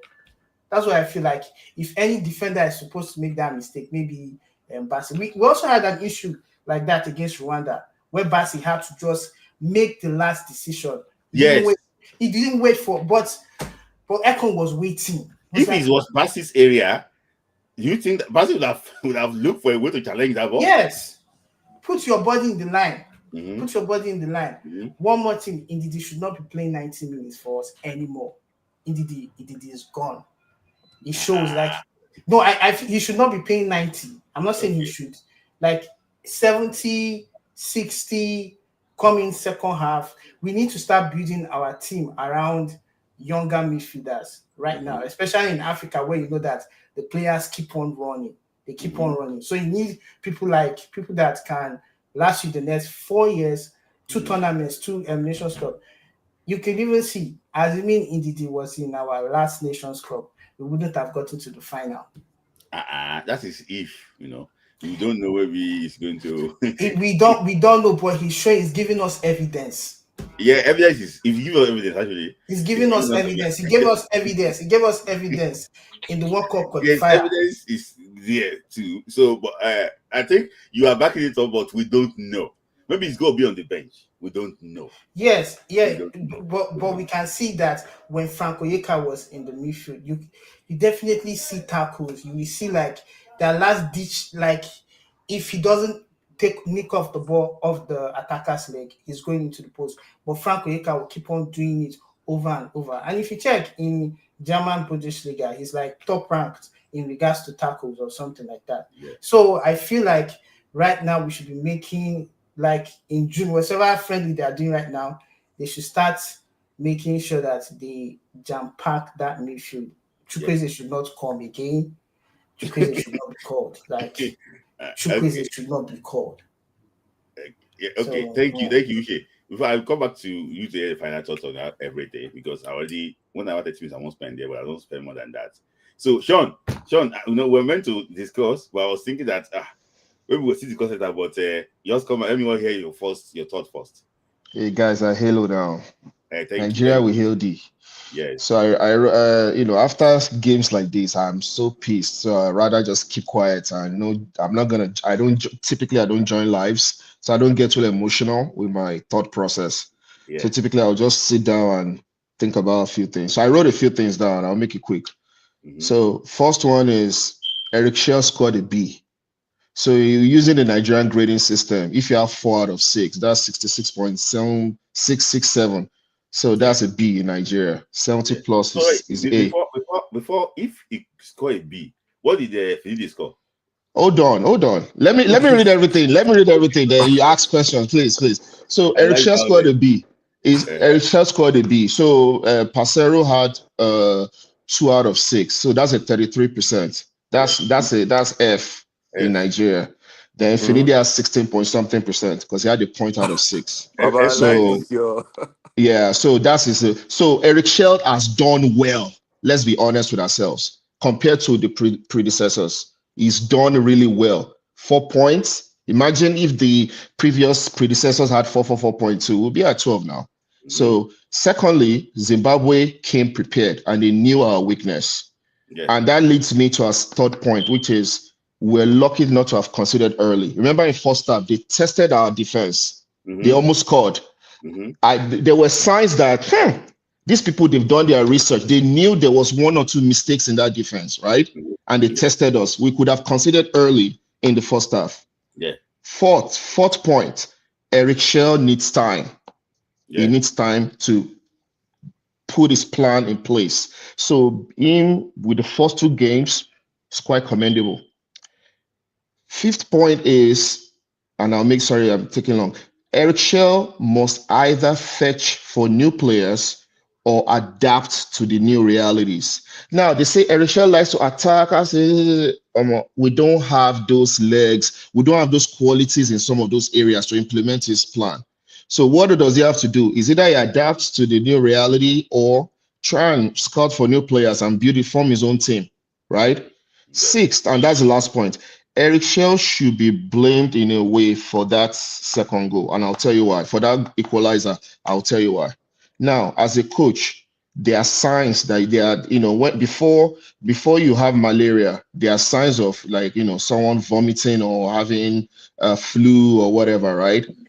There were little spots even before then. They hit the bar now, right?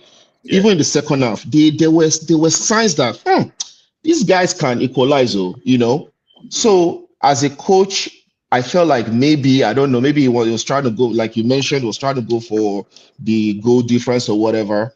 But those substitutions were not the right substitutions. I don't see any reason why Boniface should have come in. Come on, just defend your lead, get the 6 points, right? In June, recoup, build your team, play your friendlies, right? And go. Now we're at 6 points. And with the way the politics of COSAFA, God knows whether FIFA will still deduct our points. We don't know yet.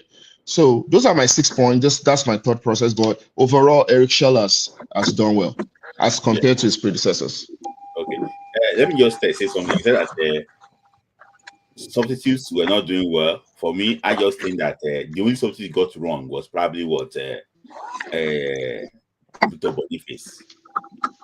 I think Arokudare was spot on. He changed the tactics. I think everybody was spot on. No, I didn't say Source were not doing well. I said he should not have brought up, he should have gone for something a little bit more defensive because we didn't really need an extra body in the front. Yeah. Yeah.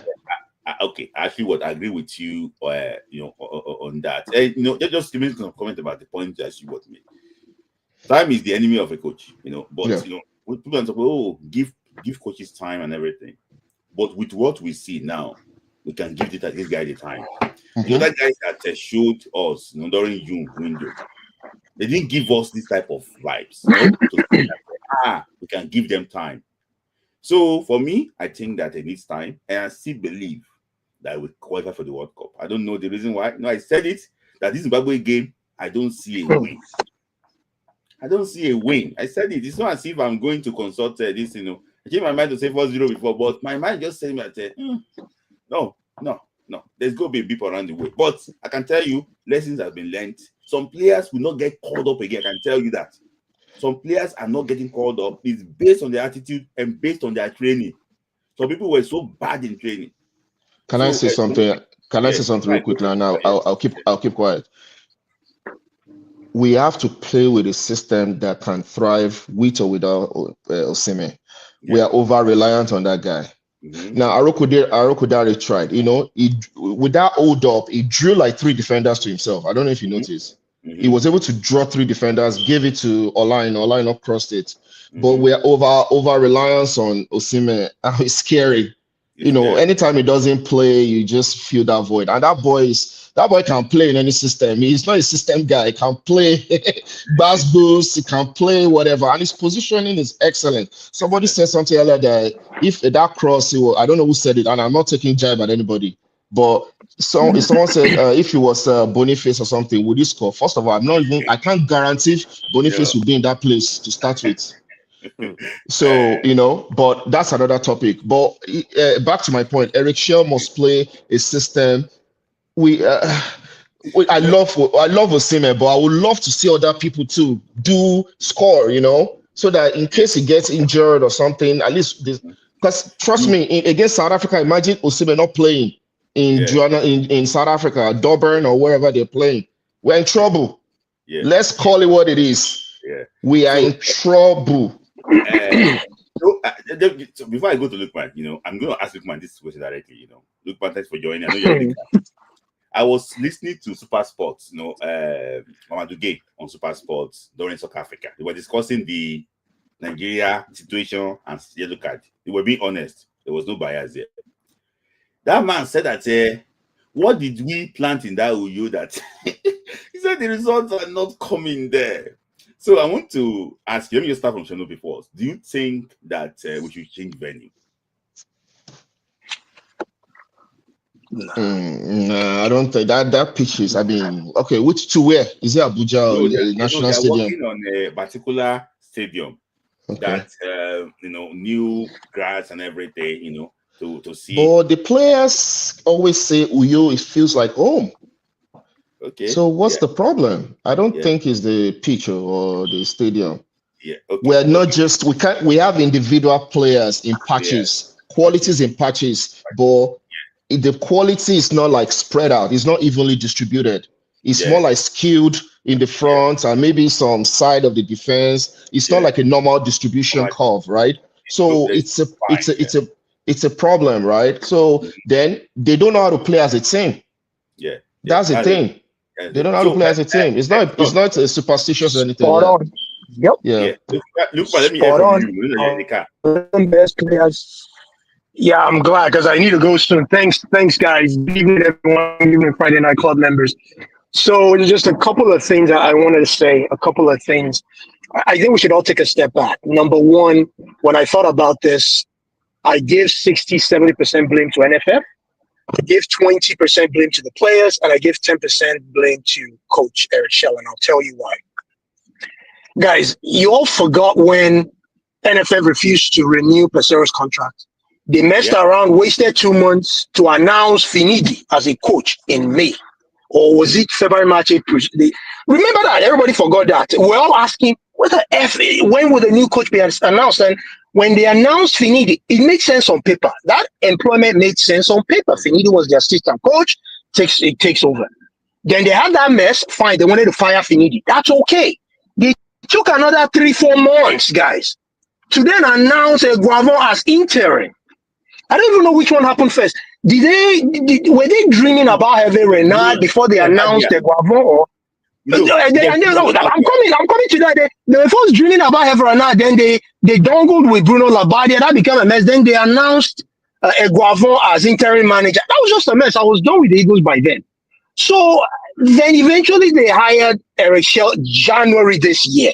Guys, that is 11 months. After, 11 months before they got to a credible coach that we all respect and think can do well. And then they hired this coach and he has no friendly games to practice, to learn with the team.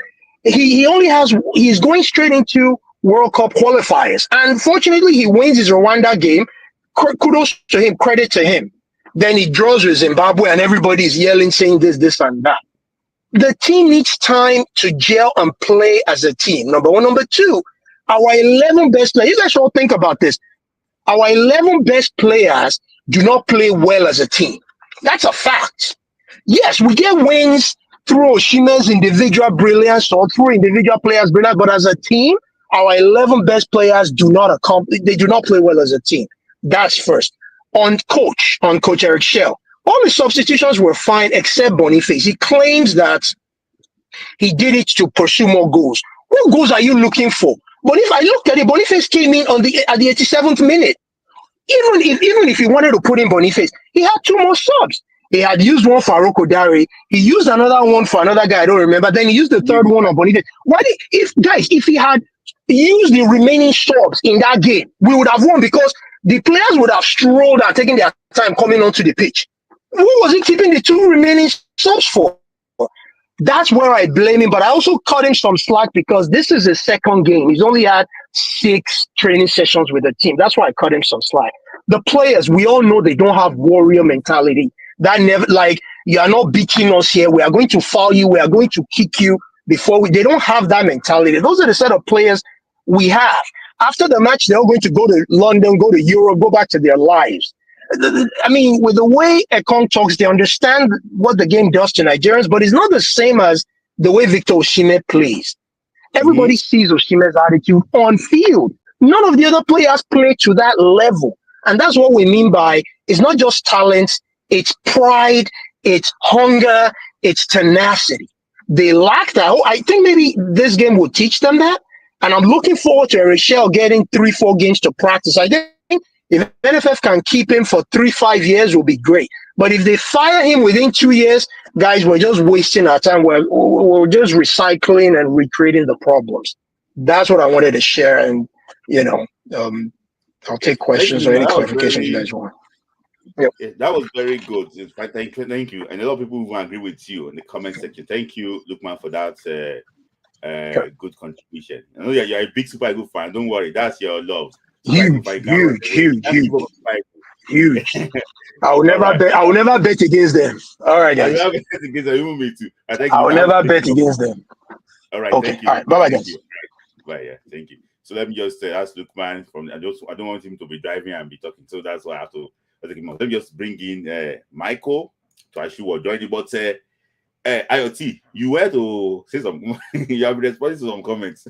Can you just address what you want to address before I just go around and we wrap it up? So please don't go. I just want to ask you some questions that you should too. So Michael, I'll come to you very soon, Michael. So IoT, you want to? So for me again, I just challenge everybody to try to be balanced in their opinions. I know that it's not always the easiest thing when we're upset, but again, Sean, when he said that thing about like, oh, if Boniface was there, would he even be in that position? Again, we're talking about Boniface after he played a game today and he scored, and we don't care that he scored because he didn't score for Nigeria. Fair. But if you saw the game today, which I was watching, the goal that he scored today was the exact goal that Victor Osimhen scored against Zimbabwe. When a player comes on, depending on what the coach asks him to do, it's not though. I'm sorry. It's a bit different. It was a cross from the left and it tapped in. Hold on one sec. Sorry, guys, we're about 140 people watching this live. I only have how many likes here. Guys, some people are just here looking at, do super chat, like, like the video, guys. Can continue your I don't see what the difference is. Somebody saying it's not exact. Like, I mean, let's not harp on semantics. No two goals are the exact same goals. Maybe because I use that language. It cannot be the exact same goal. But it was very similar. It was a ball that came, somebody played it to the left-hand side. The player on the left-hand side, the box crossed it to him in the center of the goal. And he was more free. It was more free than Osimhen was very free as well. No. I don't think Osimhen was that. No, it wasn't to. Osimhen was free. Let's be honest. Smith, let me respond, okay? Let me respond to this. Let's not say things like that. There is no striker that we have on our team that we would not expect to score that goal. Now, come on, now, guys, come on. Like, is there anybody that goal that Osimhen scored against Zimbabwe? Are you telling me that anybody else we would give them a pass for missing? We expect everybody on our team to score that goal, even if you're not a striker. No, I don't. I please. So Smith, like, you think that Osimhen's goal was not easy? Do you know the way? Do you know the movement? The way he went from. Do you know the way? I wish Smith can play it now. So we can't play because of copyright, but it blows my mind that we would say that goal is not an easy goal. Come on now, guys. But do you agree with me? Do you agree with me? He made it easy. He made it look easy. That's the right word. Made it look easy. Come on now. Like, I've watched enough football to know when this player made this thing look easy. It was not a great finish. It wasn't anything. It was just it was a tap-in. Oh no. It was a tap-in. Like, it was literally a tap-in. Olai now played a pitch of a cross and he tapped it in. I'm not trying to take credit away from Osimhen, but there was nothing to it that we are going to praise about it. It was in the right place at the right time. And what I'm saying is that today, again, this same player that we're saying we're not sure is going to be there scored a very similar goal in the right place at the right time. It doesn't mean that certain players cannot miss. Somebody said Ayegbeni, and didn't till today is Ayegbeni not still hearing it for missing a simple chance, because it's not a chance that we expect him to miss. If anybody, even if he's a center back, didn't score that goal that Osimhen scored, we will bash that person, even if it was a center back. Let's be serious now. Come on, let's be serious. Hey, Smith, can I say If something? somebody would have missed that thing, I won't bash. Let's say something. I thought you said that. Sorry. Before I go to Uche and as you go, please, Anthony Adi, I know you very well, though. I know your real name. I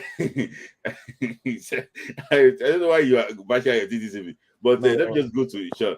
Let me just address something. Sorry, I'll make it quick. So basically, I've been a football fan for a very long time, and I think I can beat my chest on football knowledge. Maybe not up to your level, say Smith, like, but bless you, they cram a lot, they cram football, and my views are very balanced. I just wanted to address that word balanced. My views are very balanced, and I'm using this from antecedents, his past performances, and how he's not done so well for Nigeria. So if I say if I'm not sure if he's going to be at that position, I think it's a fair statement to make based on his past performances. So it's a very balanced view. I just wanted to address that. Not everybody has imbalanced views. Some of us has balanced views here too. Thank you. Okay. Sorry, I want to mention something. So against Zimbabwe, I think Osimhen scored with his head, right? With his head, right? Yeah. Yes. So that was difficult because he had to beat his man. Yeah. Someone was shadowing him. Somebody was shadowing him. The way he came into that place, he ghosted and he pushed himself there. He created the situation. That's why the goalkeeper was upset. He was banging the Yeah, floor. he was beating himself. He created the Like, why did situation. that go enter? Boniface goal today, he was very free. Like he just had to put his knee. Just I watched the game now. Like Boniface is good. Again. Boniface is good in system. I have to hear from Michael. Osimhen will score in anything. Sorry, let me quickly say this. Sorry, Smith, here. If no matter, again, I'm not trying to say Boniface has put off for Nigeria or anything like that. I can't even lie. It blows my mind. It absolutely blows my mind right now that you guys are saying that Osimhen goal was anything short of an easy finish.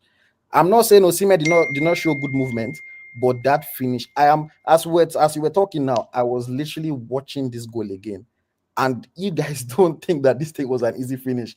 It blows my mind. Like for me, that's why I look at it. Okay, I guess when we like somebody, we see things from a different lens. The pace in that cross too, like come on now. It's Osimhen playing on that 17 football. We're saying the pace in the cross.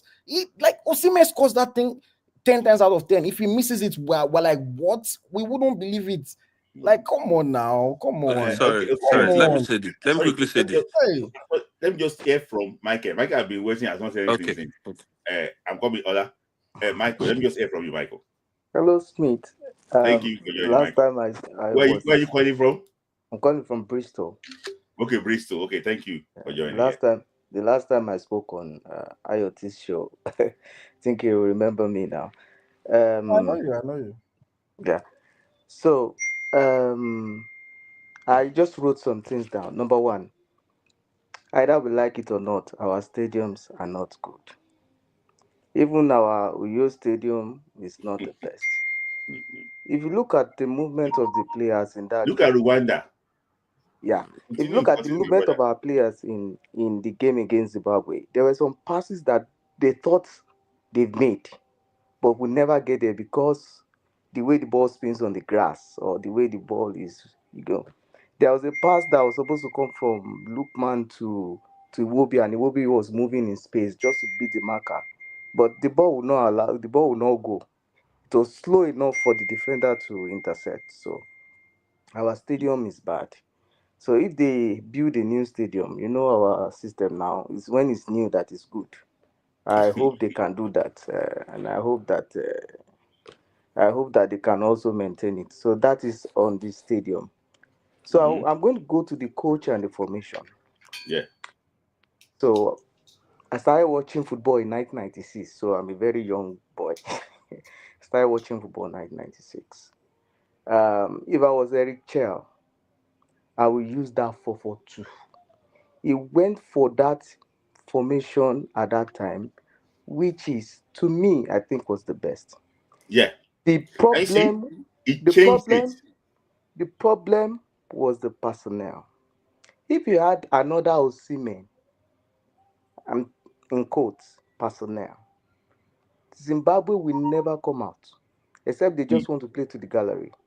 They will find a way to curtail the new guy who has come with vigor, strength, because he will be able to bully one or two defenders together who are already tired. You mhm, see, you are coming at 87 minutes, so you should have more stamina. In mm, fact, the whole team should be passing the ball to you, and you alone trying to figure out how you dribble two or three players, take the ball to the corner, and make sure you hold the ball. The ball should go more to what's his name, Boniface. So, but at the same time, I think that we still need to give Boniface time. It's just that is football as a game patient enough to allow a professional player time? That's the mm, question. So, but if I were Eric Chell, people were saying you should use 5-3-2. If you use 5-3-2 and we lost, we will say, why will you go and sit down when they are attacking you? Because the truth is that sometimes attack is the best form of defense. If you had a good personnel who can worry the defense, I think that we will have been clapping for Eric. I think that was the best formation. On the mhm. issue of players, again, not everybody will be Osimhen. That is why the way, if I put Smitlaye and Ayoti in a particular scenario, I don't We expect will you to score score. goals. Oh. No, I'm not saying football. I'm I'm not saying just play joking. football. I'm just I'm saying joking. if I put you in scenarios, live scenarios, I don't Yeah. expect you to behave the same way. Yeah. So, so I myself, I don't behave like my younger brother will behave. Neither will I behave like Temi, for example, will behave. Yeah. So, the zeal you saw after the game, Osimhen was just pushing everybody away. You know, I know it was sad, but you see, that was not called for also. So Mhm, it's the same vigor that is putting in the game that is putting in his real life. You know, so mhm. that is Osimhen. That is him. So Yeah. we just need to make sure that we take that energy into our football and enjoy that from it, extrapolate it, enjoy it. So that is it about Osimhen. So not all players will be able to do what Osimhen is doing. So I Yeah. just think that I don't know how this thing is unfolding. That it seems as if we will qualify at the end of the day, but they should give the coach more time. The coach this Yeah. time should please get. If you had Uche Crisantos. I know Ayoti does not like, maybe say Hey, like, or does not hey. like the way he Uh, plays. No, And no, you see, no. no, It's no, not I that see, I will let me, doesn't see. let like me, I him. will come Oh. back. I'll come whenever back. I say something, is no, no, Let me sorry, finish sorry, what sorry, I'm let me, saying so let me, that you sorry, understand Michael, my see, point I now. need to know, sorry, wait, hold on. So I need to say this. If I say something for a player, people always turn it into, I like the player so much. No, no, no. It's I, not about no, you wait liking now, the wait now. player. If What I I'm say trying to something say. against, people turn it into, I don't like, I love Chrysantos Uche. Because I did not think that he should have been in the squad does not mean that I do No, not no, like that's him. not where I I'm going. love him. So I will explain what I'm trying to say now. Let me just I'm finish saying now. that All right. I'm Well, saying that his words were IoT literally, does I not does like not the like the fact guy. that he is not playing as a midfielder in his team, and we want him to come and play as a midfielder for Nigeria. So, Mhm. from IoT's point of view, I understand that when you don't do something often, then when you call you to come and do it, just like it's affecting Iwobi, it can also bring, it can also slow Uche's team way of play. But this is the way I see it. If you are a holding midfielder Mhm. and your team can trust you enough to go and even attack, it Mhm. shows that you have a very good IQ of football. Because those at the attacking end of football are usually the ones with the high Q. Yeah. So if you are a midfielder and they trust you enough to go to the high echelon of attacking the other team, Yeah. creating chances and finding goal, then it means that you will be very super. In fact, it might mean that they don't have strikers who have his own IQ. That's why they have to push him up. It might mean that Uche is the best player in the whole of Gatafe. That Hmm. is where I see it. So why should Nigeria not look at the way Chell played? I think he shot himself by not calling Uche. He pushed these guys up. If you push Uche to where Chukwueze was playing, he can start defending from that angle Yeah. and creating Yeah. chance for you also. Uche was actually playing what Chel needed. He needed Yeah. somebody who is mobile. Uche is mobile. Mobile, he can run forward. He can run all those spaces that Tim Smith was showing about how Lukman and Iwobi could not track back. Those spaces will have been blocked. And imagine when he brought in this guy, what's his name again? Oyedika. Imagine having Uche Oyedika and what's his name? Ndidi. The best thing will have just been to just put Iwobi in front of them and have that square. You see all these strikers that is trying to invert into midfielders, he doesn't need it. I think the next time he should call Uche. And Uche will give him that system. That system is playing. It's Uche's football. Because I've watched Uche in Getafe. He can hold the ball between even 3-4 players sometimes. You see him holding 4 players. So he has to be technically good to do all those things. And again, when you give him little space, he has the ability to run. So he has the energy. He's young. He's young and he can run. I believe he made a mistake by not calling him. And he would have played that side he was giving Lukman. And then if you want to rotate that formation, just take Simon out of it. Put Lukman in that same position Simon was playing and allow Lukman to explore, allow Osimhen to explore. And for Osimhen's goal, I have watched several goals. We used to call it flying heading. Fly heading. When we were younger, we say, we should fly heading. We used to call it fly heading. And we saw many of these kind of goals in 1998, 1997.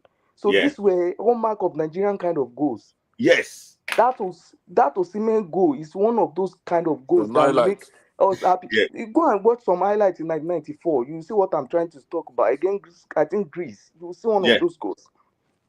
So these are the kind of goals that we Nigerians even celebrate because it is not easy to run towards a ball flying in a low.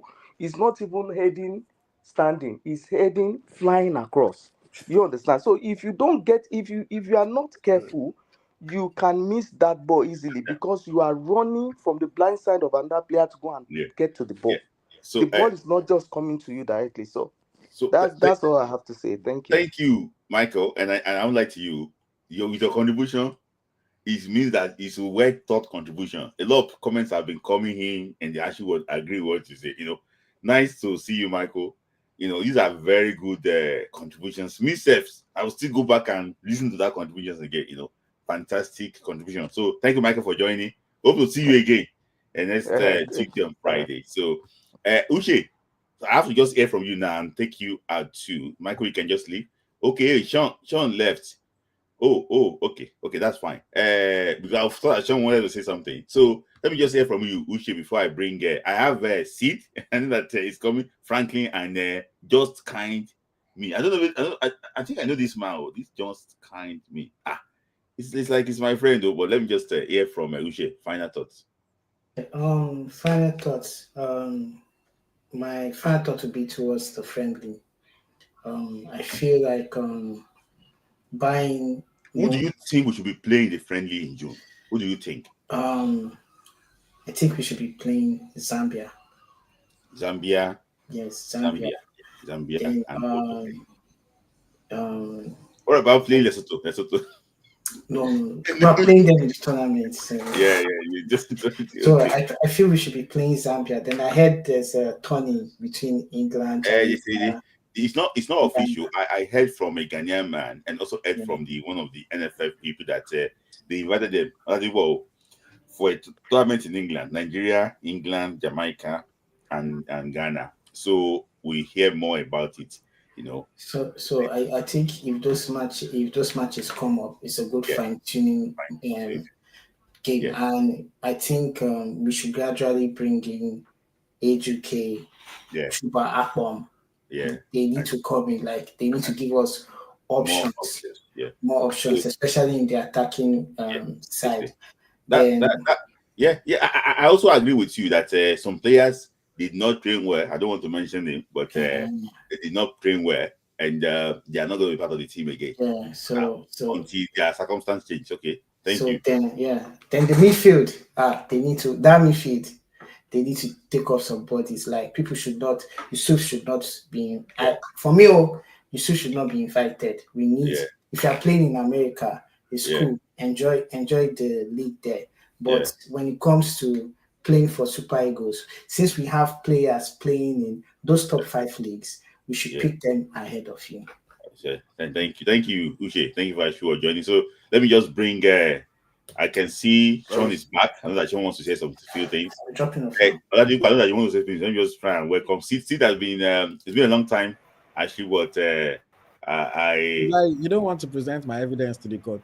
No, I'm coming. I'm going to bring out the evidence. So let me bring. I know Shonopi back, and just want to wrap it up by bringing everybody so that we can be able to just speak. So, sorry, before Adipo, you can let me just hear from you there. I can take you out now. Adipo. Okay. So I think first off, I want to mention Eric Chair. I think for a long time now, I think we are now having a very, very, very good coach. If you notice, if we can't get any coach that's going to be so emotionally attached to our national team this way, and people like this, they are like guys that have had heartbreaks in like 4 or 5 relationships, so they always check their mistakes with their past girlfriends. They don't want to do mistake in going into another relationship. That's the kind of man Eric Chell is. He's very, very. I know he has learned from his mistakes, and I know he's going to take us to greater heights. And then, respectfully, some of your colleagues that are doing live, they always say in quote rubbish, coming online, and that we are enjoying them does not mean they should gather us and start telling us rubbish. One person said Arokudari should be a defender. I was disappointed. Like, Arokudari is the best new striker after Osimhen right now. I see him like Thierry Henry. Henry? That's a stretch. Yeah, the way he plays, he knows how to hold the ball. He knows how to hold the ball, and I mean, he doesn't have to score. To me, he doesn't have to score, but give the right pass. I mean, don't lose the ball anyhow. So someone should come online and say Arukudari is like a defender. That your advice is good for a defender. We had to force him to apologize on that live. What kind of thing is that? And just like IoT used to say, the platform you have, you should not be using it to do these things. You should use it positively. I hope I've not used my platform to criticize. No, not you, because IoT has corrected this same person in the past, saying that on live that where you have over 72 people. No. Okay. Thank you, Adibo. As usual, I know I like to have you around. Thank you very much. So, all right, thank you. Let me just have you say. So, thank you. So I have every union in the back said. So I know that let me just go to seat straight away.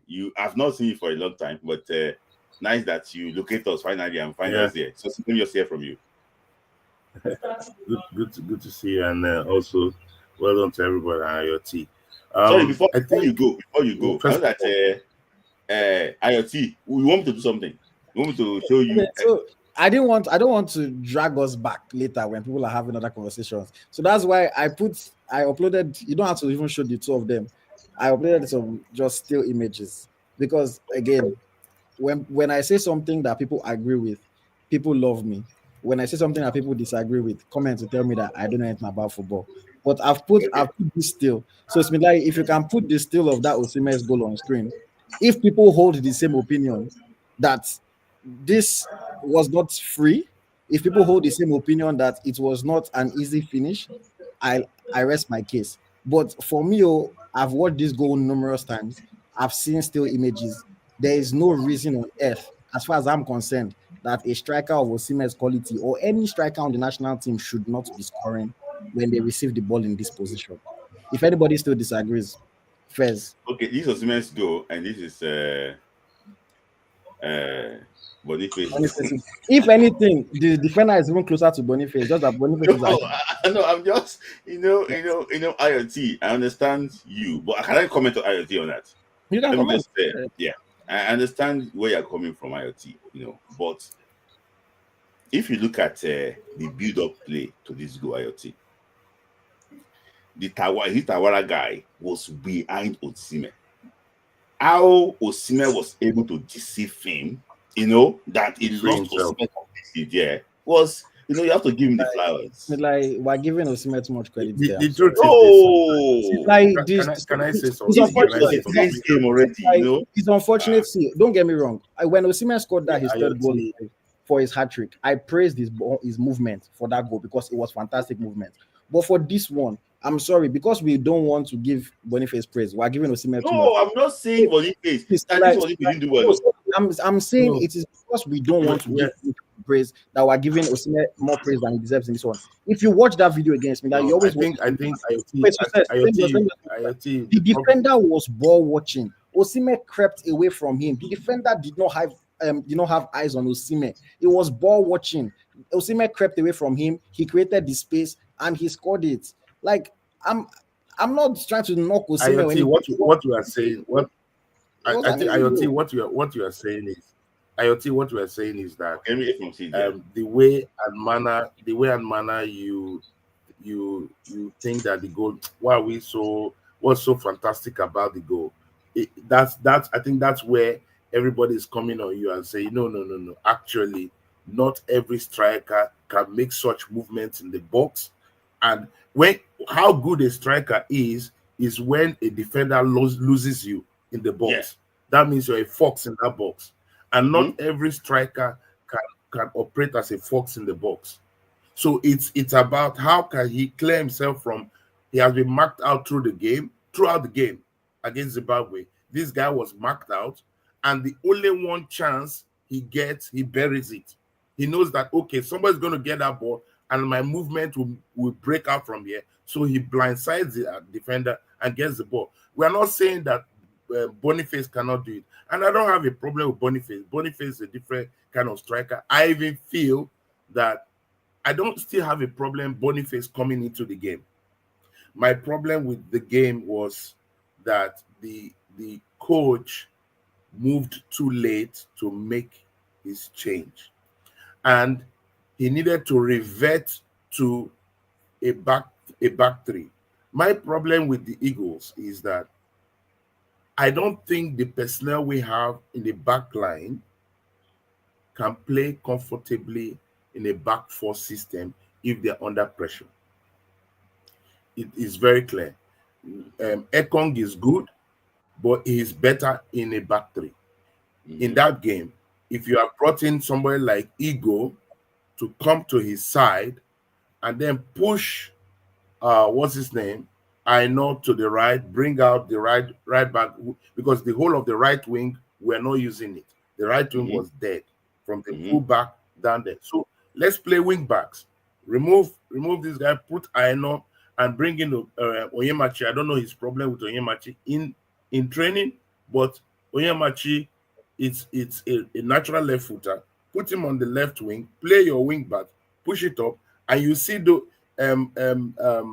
Ekong will be able to mop up things. But when you create too much space where people run at Ekong through those big spaces that are created, it's always a danger. So in situations like this is how to, I think Eric Chell has to learn how to finish the game, finish the game. This is one of his challenges, even in AFCON. He can control games. He knows how to control his game with his diamond formation, but he needs to finish the game. Now, I don't blame him so much because, like what the other speaker said, the timing for him coming, he's not had any time to spend with the players, so he had to play it safe and play what he knew. And the people he trusted could not deliver him, especially on the left wing. And that was the problem. If we had somebody like Teller on that left wing, then Teller would play that inverted winger role very well, and he can attack and he can shoot from the left. So we are not getting anything. So the team knew that and said, okay, let's move to the right, and if we can get a goal, we can lock it up. And when Osimhen was coming out, you notice what he did. He turned to the team and told them like this: use your head now in the next 10 minutes and hold this game for us. And so that's why it pained him. It pained him so much that this team cannot hold. So that's first. First of all, I want to say that Nigerian players are average. We must come to that point. All right. I've compared all Nigerian players. I was watching football from the 80s till now. Nigerian team assistants now, they're average players. Not that they're not good, but I think they're average, bank average. If I put them on the pedestal, we have the most non-mobile midfield we have ever had as Super Eagles. This is a midfield that are not ball playing midfielders. They are just more. They are just system players. The only person that really has a bit of flair on the midfield as he touches the ball is Iwobi. And as soon as he was dragged out of the game, I was like, oh no. That's a mistake. Because no matter how it is, Iwobi can run for you 90 minutes. Iwobi is a player that we have not yet maximized his real potential. So he helps us to do a lot of things. And so people tend to not see what he does. He's the only person that can hold the ball and progress it. So in past years, we had the likes of Olise, Okocha, Okafor, Oliha. These guys could play the ball. Adepoju, they could play the ball. Even F. George, Finidi, they could play the ball. But the team we have here, we have Ndidi. Ndidi is okay, but he's not one of the best passers of the ball, progressors of the ball. They can't carry a ball and break the lines. We have never seen it. I've never seen this team, a midfielder, get the ball, beat two people, break the line, and attack it. No, never done it. They either go to the sidelines, they play it safe. So we have a big problem there. And Sekoche has to look for players that can really hold the ball, beat your man. And I still wonder why somebody like a Juke cannot be in this team. Because this team needs real artisans. It really needs artisans that can hold the ball, beat two people, create the space. Yeah. Because what I see in this team is majorly people like Garba Lawal, all right? So I look at Ndidi. Ndidi is playing almost similar to what Garba Lawal would do, which are utility players. They are strong, all that. But we need at least 2 or 3 nimble players that know how to unlock the defense. If we have to play that dynamo formation, it's very critical. And then in terms of stadium and pitch, I don't think there's a problem. That's just people being a bit superstitious. It's not. There's not. If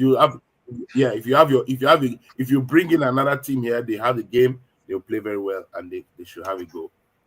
Yeah. Okay. So let me just say. All right. Okay. Let me just go to, because I have like 2 people waiting and I only have 8 minutes. Let me just go to Just Kind Me. Let me just hear from you. I'm going to go to Franklin very soon because I don't shoot past my time. And I these two still have some comments to make. And Sean too, I'm coming to you. When I hear from Kind Man, I'll come to Sean so I can be able to release 2 of you before I talk to Franklin and bring Henry and Kingsley Patrick to join. But Kind Man. Oh, brotherly. This is your name, man. When they change every minute, it's like I don't know you.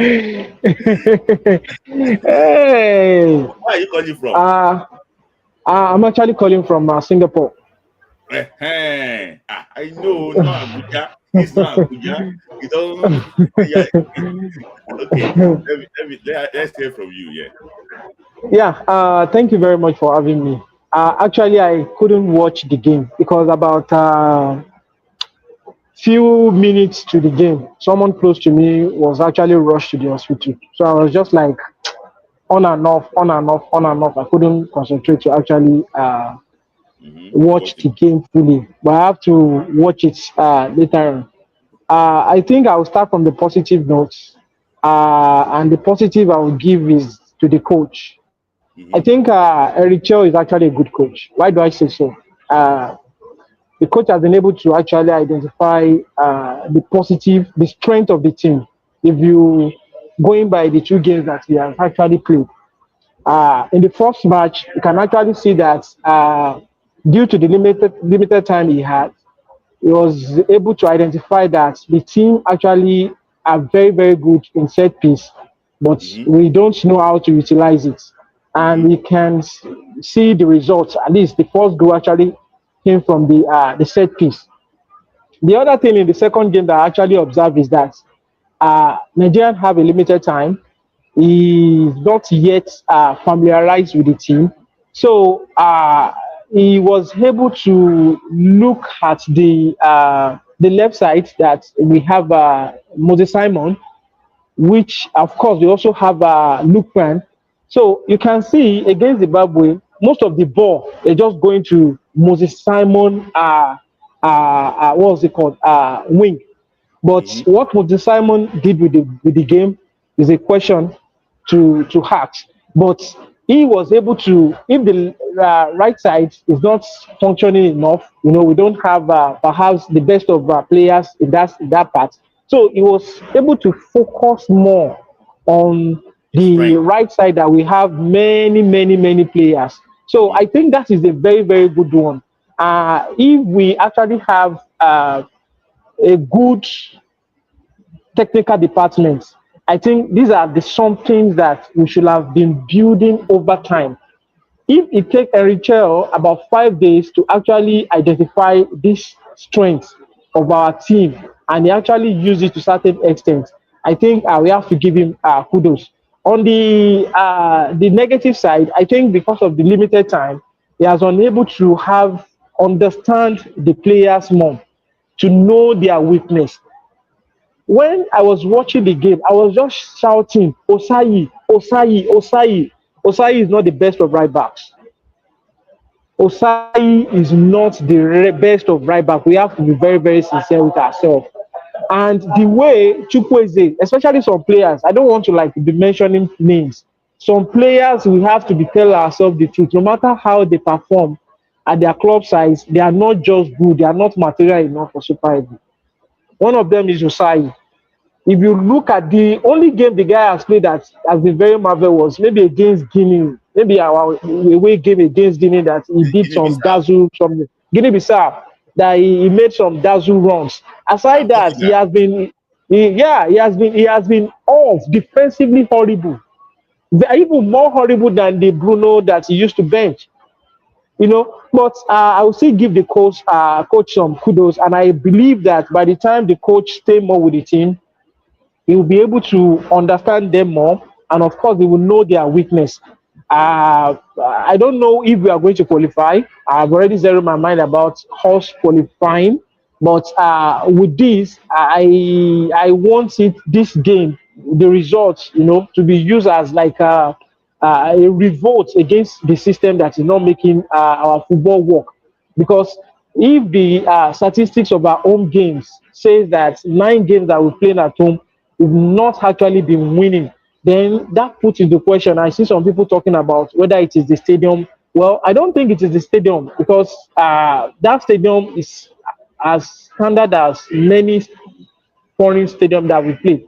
But I think it is about the environment. We've always been saying this on this platform. That those that manage our players when they are home, they've turned it to something else. So we are needing total overhauling in that NFF.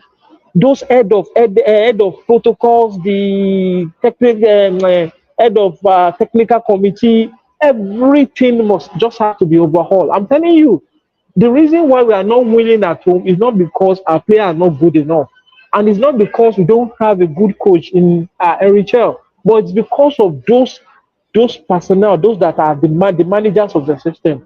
They are the ones that are not making the system actually function well. They should have code of conduct, and I'm expecting a KPI for players. For you to play in national team, you must merit it.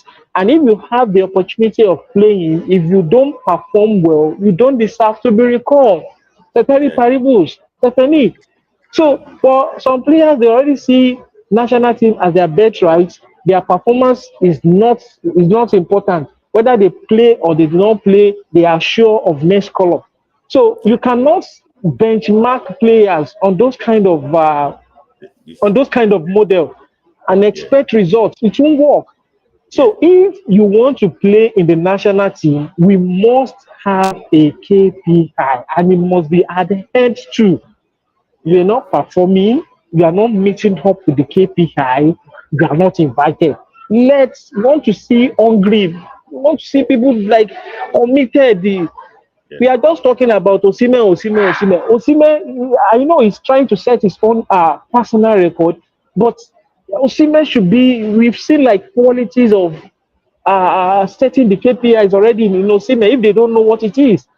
Yeah. So if all players have those kind of zeals, passion, commitments, and they know that if they don't give in their all, they are not going to be invited, I'm telling you, all of the players will sit up. Thank you. All right. Thank you, kind man. Nice to see you again, my friend. Thank you. So, all right, see you later. We talk later. Let me just take you out. So, Shonopi, I thought from you before. Shonopi, you want to say some few things about let me just read, kind man. So, Shonopi, you want to say some few things? Yeah. We're wrapping it up now quickly. Okay. So, like I said, you wrote some things down. That's why I was just trying to. I already said most of the things I wanted to say, but I'll just reemphasize some few things. Yeah. Erichel definitely needs time to really implement his ideologies, and he doesn't have the right materials right now to do such. Mm-hmm. So, like I said, he needs to either find new players or embrace the reality of what he has in front of him. Yeah. I'm still slightly hopeful for the qualifications, but it's going to be a tall order from here because the next window will be even be tougher than this. Yeah. So going to South Africa and Lesotho will be really South tough. Africa and Rwanda. Sorry, Rwanda at home, then South Africa, away. So it's gonna be tough. But hey, we'll be hopeful, as we are patriots, right? We'll be hopeful. We'll stand by the team. And in worst case scenario, if they can't qualify for the World Cup, shall win Nations Cup, Abi. Yeah. Leave a legacy. This current generation right now, online is 28, Iwobi is 28, Demalokwan is 27, Osimhen is 26 or whatever, right? So they should try to leave a legacy, something they will be remembered for, right? So that's it. We'll keep supporting them. So thank you, Sean. So for me, Sean, before you go, I'm telling you that Nigeria will be the Mundia. You know, you were close to your prediction in AFCON. I hope you are not close again this time around. Don't worry. It might be a day biting, but we go over here. See, let me tell you something there. It's like this team is like the cat with like 9 lives. I don't know how they actually want to say it. Honestly, they just have so many lifelines. So the ball is now in their court. For me, if these guys can convert those opportunities, they will beat Africa. See, South Africa, I don't want to say much about them, but because they say they are missing me in the idea, but I know that it's going to be a very big game. If we didn't top the group, we'll go to playoff. Thank you, Sean. Okay, before I leave, sorry, last question. What do you think about the FIFA thing? Do you think they're going to deduct the points? But I was on Super Sports. I watched Super Sports Soccer Africa yesterday. They brought in a FIFA, the man that was sitting, what's it called, FIFA experts that came to analyze it. See, the way the man broke it down, the guy that was Andy Thomas Lambo, you know the guy now. Now he now asked it that with this news now that they're going to remove the point now, how will he sound to Nigerians? See, the rule is the rule, Shanopi. The rule is the rule. In fact, they already sent query to SAFA. So is there no the CAF influence or anything? When the was saying that withdraw petition, they have sent query to SAFA already. Why did Mokwena play on Monday? Why did he play on Monday? So if they do, and we don't still qualify, Omo, now we cause some more. No, if they deduct that point, I think that's a new lifeline now, right? You know that do the funniest thing is this. In that, they will remove 5 goals from the +5 South Africa have is total to 0. Come on. So So for me, I just think that God just loves these players. So I don't know, maybe I don't want to be too spiritual about it. I just think that these guys, I think they will go to the World Cup. So All right. thank you, Sean. Let me just bring Thanks, some. guys. So Good another to time be here. Yeah. you're about to wrap it up, and I will not delay you too much. IoT, you want to say something before you actually go? IoT, is there anything? Is there interview coming up? So before.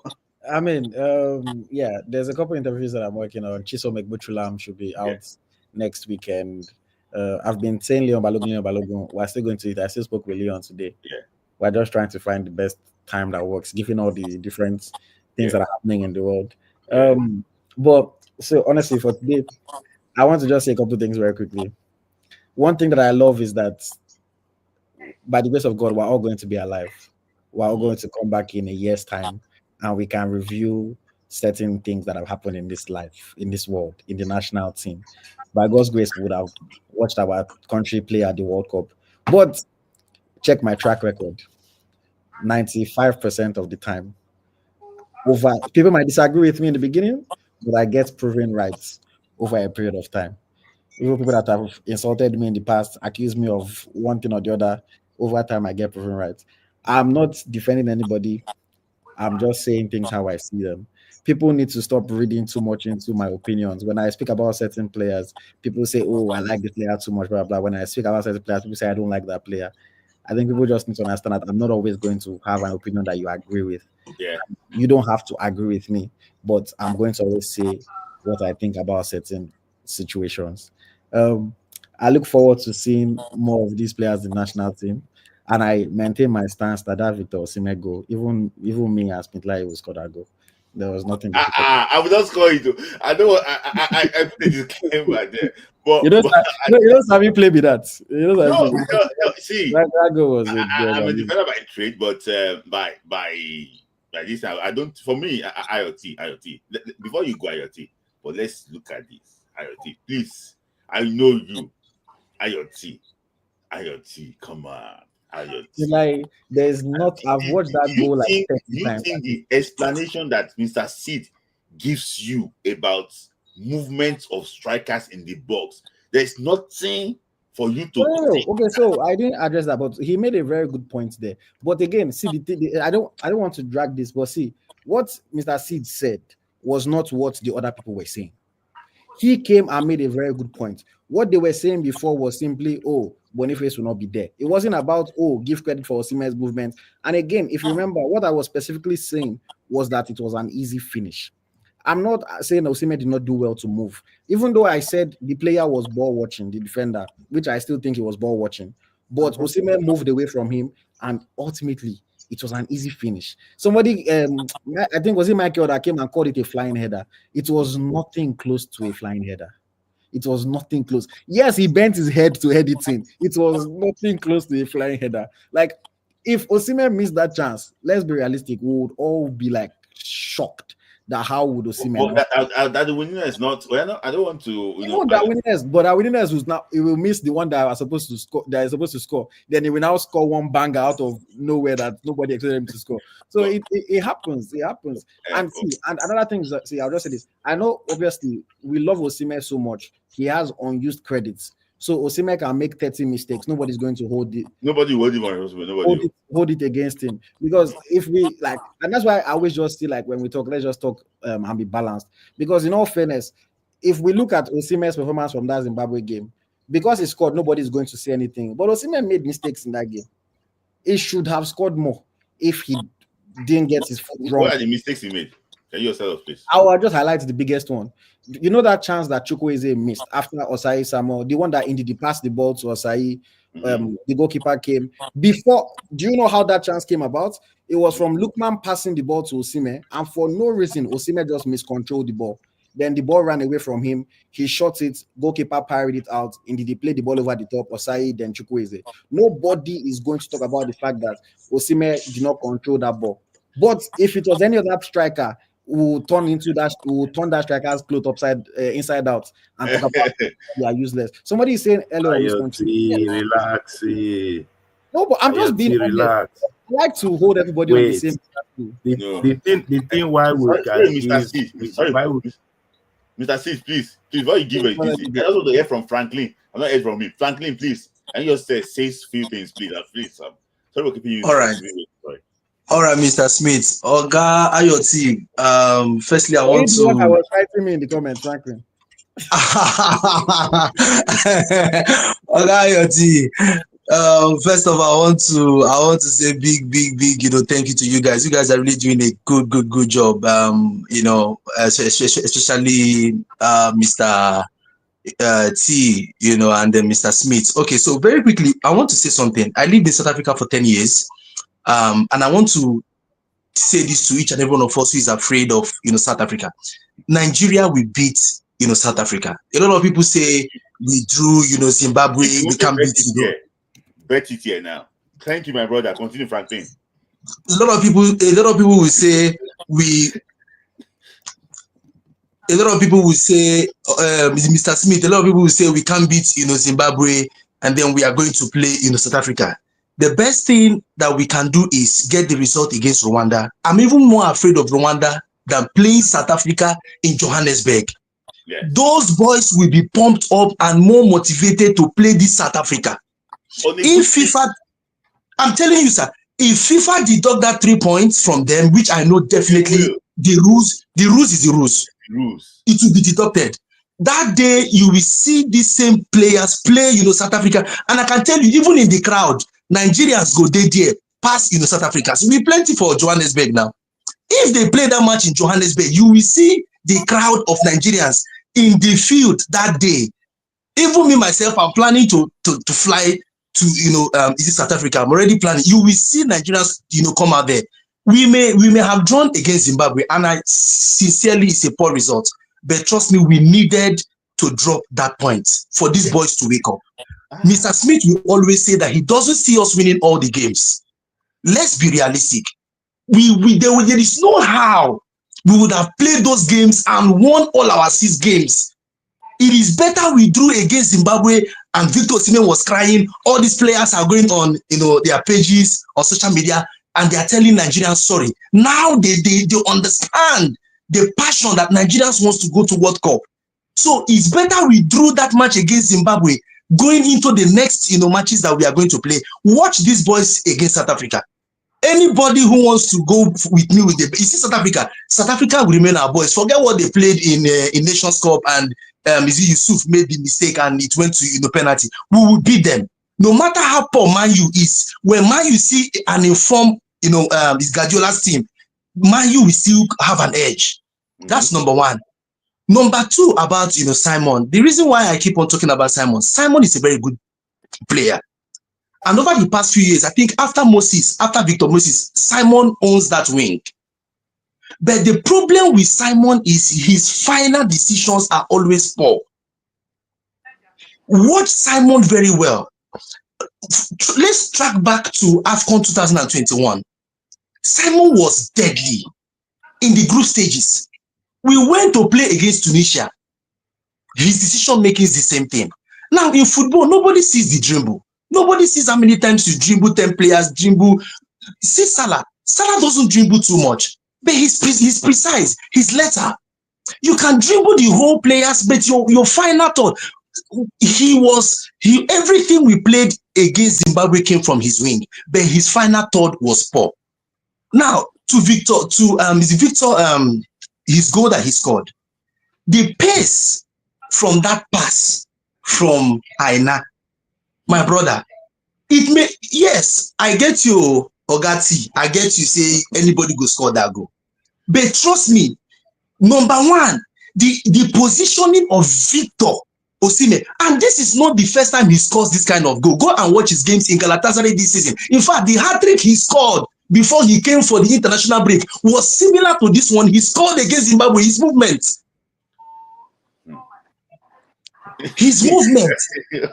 Who is Ogati here? Sorry, let me just say something. Let me say something there. IoT. I guess I'll go. When we get to Morocco, that same boy, I will go practice him. I will cross him to you, IoT. Yes, and I will score. If he goes, no, we go post that for social media. Yes, well, I'm very happy. Oh, that's me, I beg. You make I finish, I beg. Okay, Franklin, finish. Sorry. Okay. Now his positioning was good. Victor only had 3 chances in that game. In the 7th minute, when we had a corner kick from Lukman, he headed the ball and the keeper pointed it out. Very good save. The second chance Victor had in that game was, I think, in the 25th minute, where he kind of played the ball from a difficult corner. The keeper also did what It was only difficult because he miscontrolled it. Give the full context. Go on. Okay, my brother, that's good. Then the third one, the clear pass that came to him was that chance that he had, which he scored. Yes, some players may have gone for their leg to trap that ball. And those kind of ball, my brother, if you are not careful trying to trap it, Victor, I know Boniface, I watch, he's a very good player. But even our is it, what is his name? Is it Egbavo said he always wants to pet the ball. If it was Boniface, he would have wanted to trap that ball. And if you are not careful, your first touch in that ball in front of empty net. Come on now. No, I beg, wait, they come. Your first touch may lose that ball. Now, we were trying to compare his goal and the goal he scored today. Boniface's goal was much more easier than the one that this guy scored against Zimbabwe. The reason is because Victor Boniface was standing in bit at the center of the post. So it's very easy for you to decide where to place it, either left or right. But the goal that Victor scored against Zimbabwe was already this corner. So any little mistake is either the ball goes over or it's into the post. Then finally, I wrote it down here. The only problem that our coach made in that match and in the 2 games, but it favored us against Rwanda. I was watching Mikel was in Fenerbahce and he had this thing, a few moments with Jose Mourinho, and he asked him, first half or second half? Games are won in second half. I don't like the idea of throwing in all your weapons in the first half. Players like Chukwueze are good from off the bench. Yes. When the opponents are tired, bring a player like Chukwueze and watch him. He will mesmerize the opponent. I did not like the idea of playing Simon, Lukman, Chukwueze, throwing everybody in. Yes, I know we wanted the result, but also think about game management. Imagine if he started that match with Lukman on the wing and brought in Simon and Chukwueze the second half. No way. So this is just what I want to say, but trust me, we will qualify. We will qualify. Thank you. I have frankly, that is you'll be patient, but I like your contribution. The energy is spot on. Thank you, boss. I think it's just laughing. Thank you, Franklin. I also put you.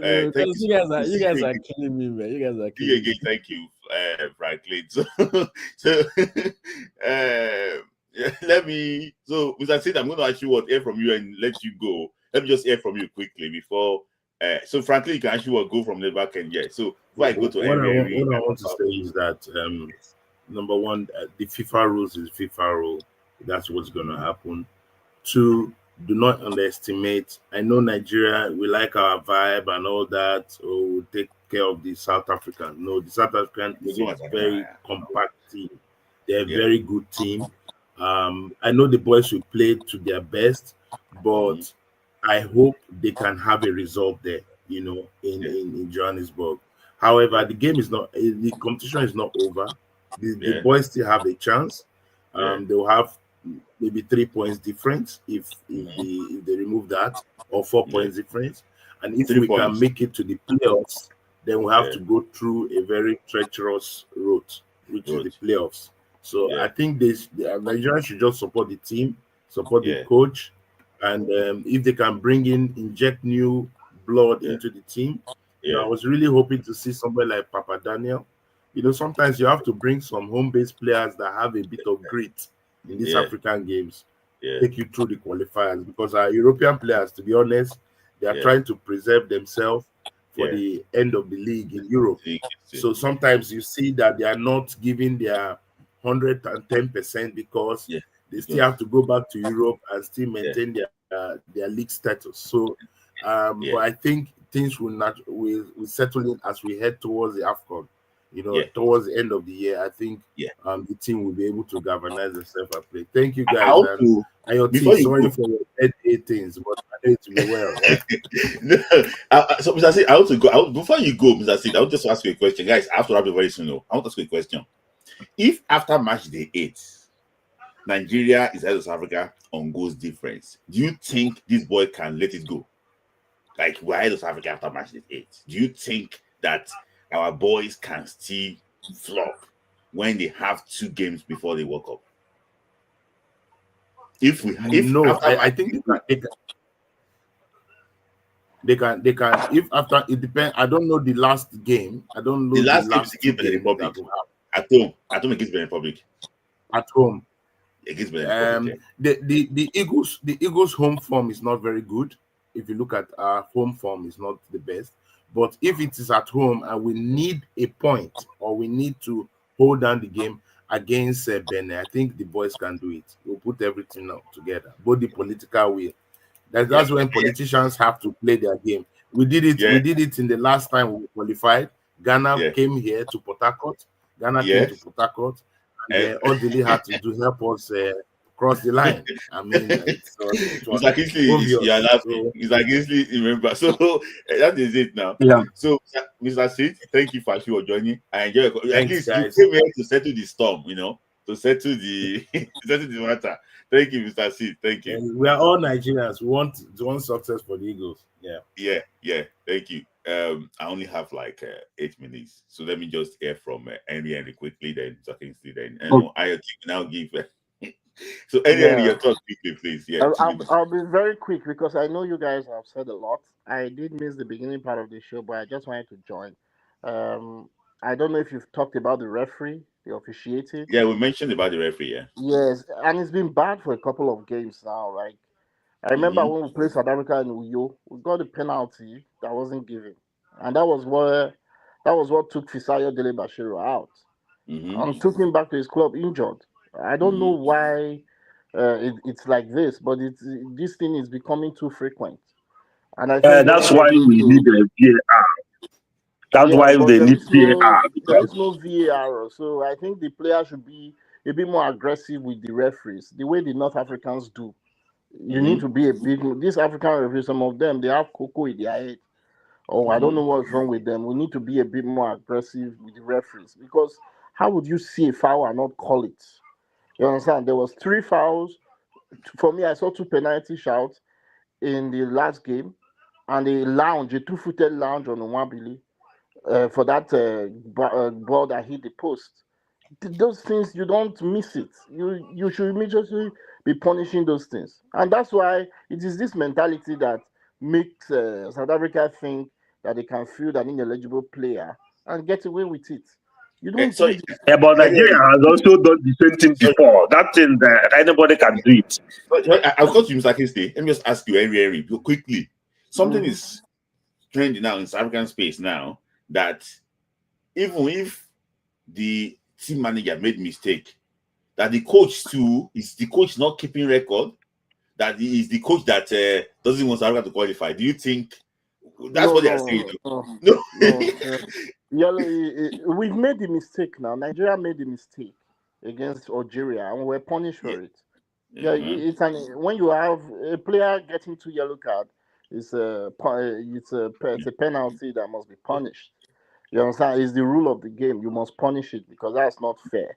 Yeah. On the other hand, I feel this is my last thought. I feel the coach would have managed the game better because at the end of the day, 3 points is better than 2-0 or 3-0. Just get it and leave there. You understand? So that that game against South Africa would be a bit more open. Yeah, I think Nigeria is struggling to win games back to back. And for some time now, when we have these windows of 2 games, we always win one and don't get the other one, or win one and or lose one and then win the other one. Either because, and I will tell you one thing, Smith-Laye, the major reason for this is because they are over happy. There's so much joy when they come to Nigeria. They think it's a holiday, and they need something to always remind them that it's not a holiday. You understand? And unless someone proves otherwise, I think this is it. Otherwise, I also think that game the other day, if they've given that penalty against Osimhen, the penalty for Boniface, I felt there was a penalty for Boniface when he headed that ball because there was a clear, there was a clear hold there. They held Boniface. I think that was a penalty again. You understand? If there was VAR, they would look at it again, and that's a penalty. Don't do that. You understand? And so I think some of these is very key. Some of these things, they are key. And people should not overlook them and say the referee, well, is something that we should overlook. Yeah, We should not be overlooking these I went through moments some of because, the things there. They're very important. because some of them are very key. That red card is key. Don't be missing it.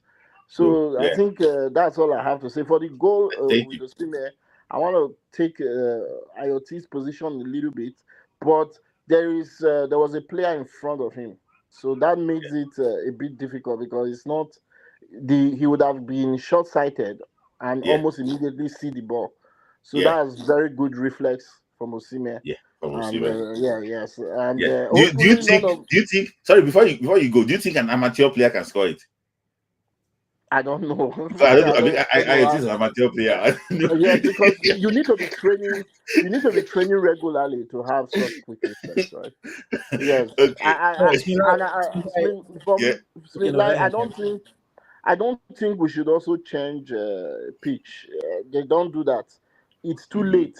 They would not play any test game on the pitch. Remember, and they will have to now be getting used to the pitch for the NFL. If they do that, it's another wrong move. Just leave them where they are and let them play there. You understand? There is no superstition. We've lost games in Lagos before. We've lost in Lagos. We've lost in Abuja. There is nowadays it's about running, about winning the ball. Yeah. So that's just it from me. Thank you very much. Thank you. You know what's funny? Even though Henry took my position with that goal, I think Henry has even made the best argument against my position, because what he just said now about there was a player that was blocking, so Osimhen will probably have seen the ball late. That's in my opinion, that's the best point that has been made today as to why that thing was not an easy goal. Even though I still think somebody at that level should be scoring it, but I think that's the best way. Not all the one of you had to move, you had to step back. All those ones to me are nothing. But I agree. And he had to react quickly. I agree. My question to you too: do you think an amateur player can still? See, here's the thing. I mean, obviously, even a professional could have missed it. My whole point is just that there is no player. See, I'm telling you, anybody that's in that Super Eagles squad, whether from the center back to the striker, if they get that chance and they miss it, we will be here bashing that person. Let's be honest, we will be here bashing that person. Yeah. So thank you, Henry, for that contribution, because I'm just short of time quickly. Thank you. I always talk at the back. Henry is my we normally discuss from him. But Mr. Patrick, you joined late. Let me just hear from you quickly. We'll wrap it up. So 1 hour. From my own assessment, I think Richel, got it wrong, because sometimes you don't mind how you play, but the result at that moment was more important, because you know that if you mess up the result and even the good thing you started in Rwanda is already zeroed. So I think one thing he needs to understand: football is not only to play diamond football, to attack and win. You also need to know how to defend, because he did it. For instance, he did it against Mali, against Ivory Coast. You were one man down against Ivory Coast. You were leading. Instead of you to retreat and play defensively, you were still looking for more goal. In the process, Ivory Coast got the equalizer and finally won at the dot of time. So I'm not saying that he's not a good coach. He has tried, but he also needs to know how to manage. If you remember when Barcelona played Chelsea in 2009 Champions League, with the ill-fated match that they believe when Andres Iniesta got that equalizer for Barcelona, Pep Guardiola have to remove Messi and brought in Sevino, defender, because as at that time, he was contented with that away goals, with that 1-1, which is away goals. So than stay attacking. Even Eliche did it also against Ghana. Ghana against Mali, and Ghana scored almost at the dot of time and won. So sometimes you defensive, you have to also, if you see that the most important thing for you is to win. You those days of Westerhoff, I remember those days they remove an attacker, they bring in the Kobade just for you to maintain that moment. So if he has all these people he was bringing attacker for attacker, to me it was a tactical blunder. And then they underrated Zimbabwe in that match, because I don't know whether they feel that Zimbabwe was just a walkover. And they played. That guy that scored for Zimbabwe was the same guy that scored against South Africa. When they beat South Africa, beat them 3-1. I think he got the equalizer before South Africa scored the second. So if their analysts have done a good homework, they should have known that the guy is dangerous. Then, with respect to what Ayo T said, I don't agree to that. That was an easy goal. Yakubu Aibeni, a top striker, missed even what is even easier than what Osimhen missed in 2010 World Cup in South Africa. Yeah. Then even Rashid Yekini in the US 94 World Cup against Italy, there was one pass, that extra time that Mike Amena gave him, that could have made the match 2-1 to 2-2 before Italy got finally won that match. We could have won that match, but Rashid Yekini, the top striker, everything missed that chance. So the match, it will look easy, but the issue there is to bury that chance at that time, because you can hesitate and still miss that chance. So I don't really agree to that subscription. On paper, if you are under the last condition, you can score that goal, but you are under the match condition, you can still miss that match because of hesitation. Then with respect to Uyo Stadium, I don't think that Uyo Stadium is the cause, because I remembered they played before. They played before in Abuja.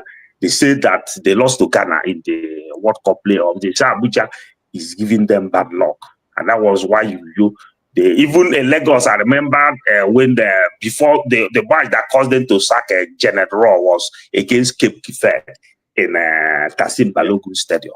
Yeah. They said this guy, the president Amadou Picnic, said that Cape Verde could have scored that in that match, and if they had scored, they could have So at the end of the day, they changed the venue. So to me, I don't think that Uyo, because it's the same Uyo that Janet Raw qualified 2018 World Cup with one match to spare. They still qualified in that same stadium. So I don't think the stadium is the problem. The problem is being able to manage the game when the chips are down. Some games, you don't need to stay attack. You look at the game, see that you have gotten what you want, which is that goal. You defend. I don't agree that only attacking, when you play attacking, it shows you a good coach. Sometimes defensive, if you are able to defend very well, it's also a credit to the coach. So this is the only area that I saw that Eddie Chen need to work on. And then with respect to our match with South Africa, just as like the other guy was saying, I believe that we will win South Africa. In South Africa, the problem is that Rwanda, because Nigeria always, underrate their opponent, especially when they look at the opponent. Unknown to them, those people are, dangerous, because you underrate them. Like if they have played the way they defended against Rwanda, we couldn't have considered. Because when they lose ball, immediately everybody will start attacking. Anybody closest to that place, we attack to get that ball. But you see that match, they just felt that Zimbabwe was nothing. But I was also afraid, because they arrived very early before, even when we were still in Rwanda, they have arrived. Yeah. They've arrived. Yeah. They were really actually worried. So thank you, Mr. Casey. Let me just hear from everybody, because I already shoot past I don't give myself 30 minutes, 20 minutes, but I don't even shoot past my time. So Evan D, I think my own is. We can't hear you properly. Oh, you can't hear me? Okay, I think it's fine now. Yeah. I think my own is the team. We still have the same. Wait, Evan D, one sec. One sec. Thank you, Okoyemi, for that super chat. I really actually would appreciate you. Thank you. I continue already, Evan D. I think we still have the same old problem. Still personnel. I mean, the coach, well, he got the tactics right, but personnel is the problem. And if you look at our team, the coach of that, the Zimbabwean coach, said it that Nigeria, they will start well, they come at you, they do whatever they want to do.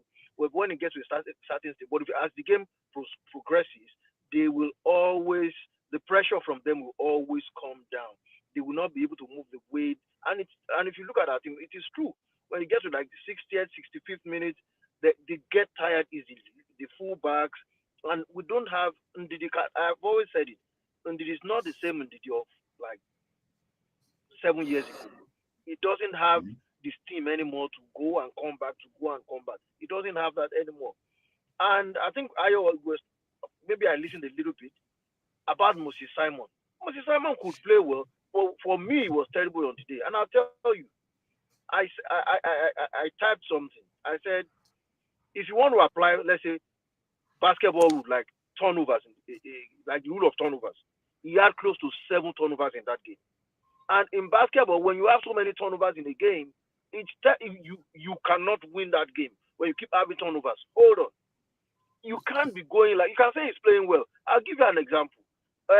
We felt Grealish, this guy is playing well, Man City. Guardiola told him the way you control the ball, sometimes it delays, it doesn't allow us to move the ball quicker into the final third of the opposing team. So you have to change the way you control the ball. If you keep controlling the ball this way, you will not play in my team.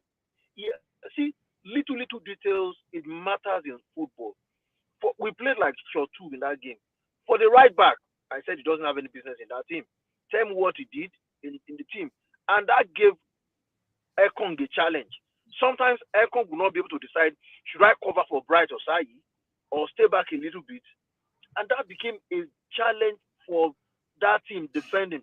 I'll still blame him for that goal. Maybe he should have, don't open your toros like that, allow the ball to pass. But we still have the major problem. We still need to look for a proper DM that can sit in front of the back four.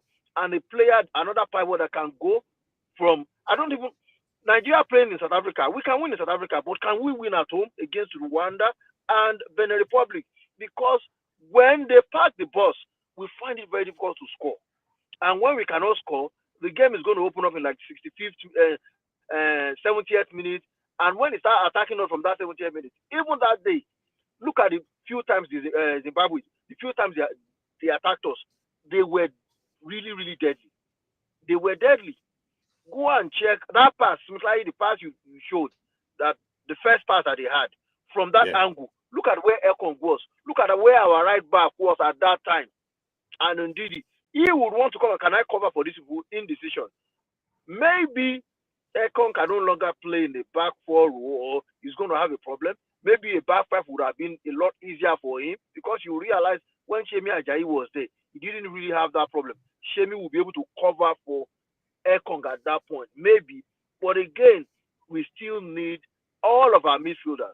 When you look at in the past, the teams we've had in the past, you'll see assist, Ulisse, maybe World Cup qualifiers, Ulisse will have like 4, Okocha will have like 3, Kanu will have like this, Finidi also. How many assists can you say that these are midfielders have given the strikers in the game? Our strikers will always try to fall. It's a major, major problem. Look, we have to play. We don't have Okocha. We don't have Ulisse. We have to play to our strength. If you look at the Argentine team today, you can't say this Argentine team, they've got superstars like they've had in the past. But they've been very, very effective. The Nigerian team of today is almost similar to the Brazilian team. Do this, do that. Are they getting the results? They're not getting the results. So we need to dig deeper. I think we need to work a lot more with our under-23s. There are some players that you don't need to rush Super Eagles. Let them play in the under-23. Yeah. When they play a couple of matches in the under-23, maybe they'll start getting used to, okay, this is how we play. This is when I play at home and all that. For friendly games, we should be looking at maybe Zambia, Angola, or Namibia. or probably one team from that region, another team from West Africa, that will want to always pack the bus. They will pack the bus and wait for the right time. So my own fear is this: even if they take that 3 points off, my fear is this: simple. Can we beat Rwanda and Benin Republic at home?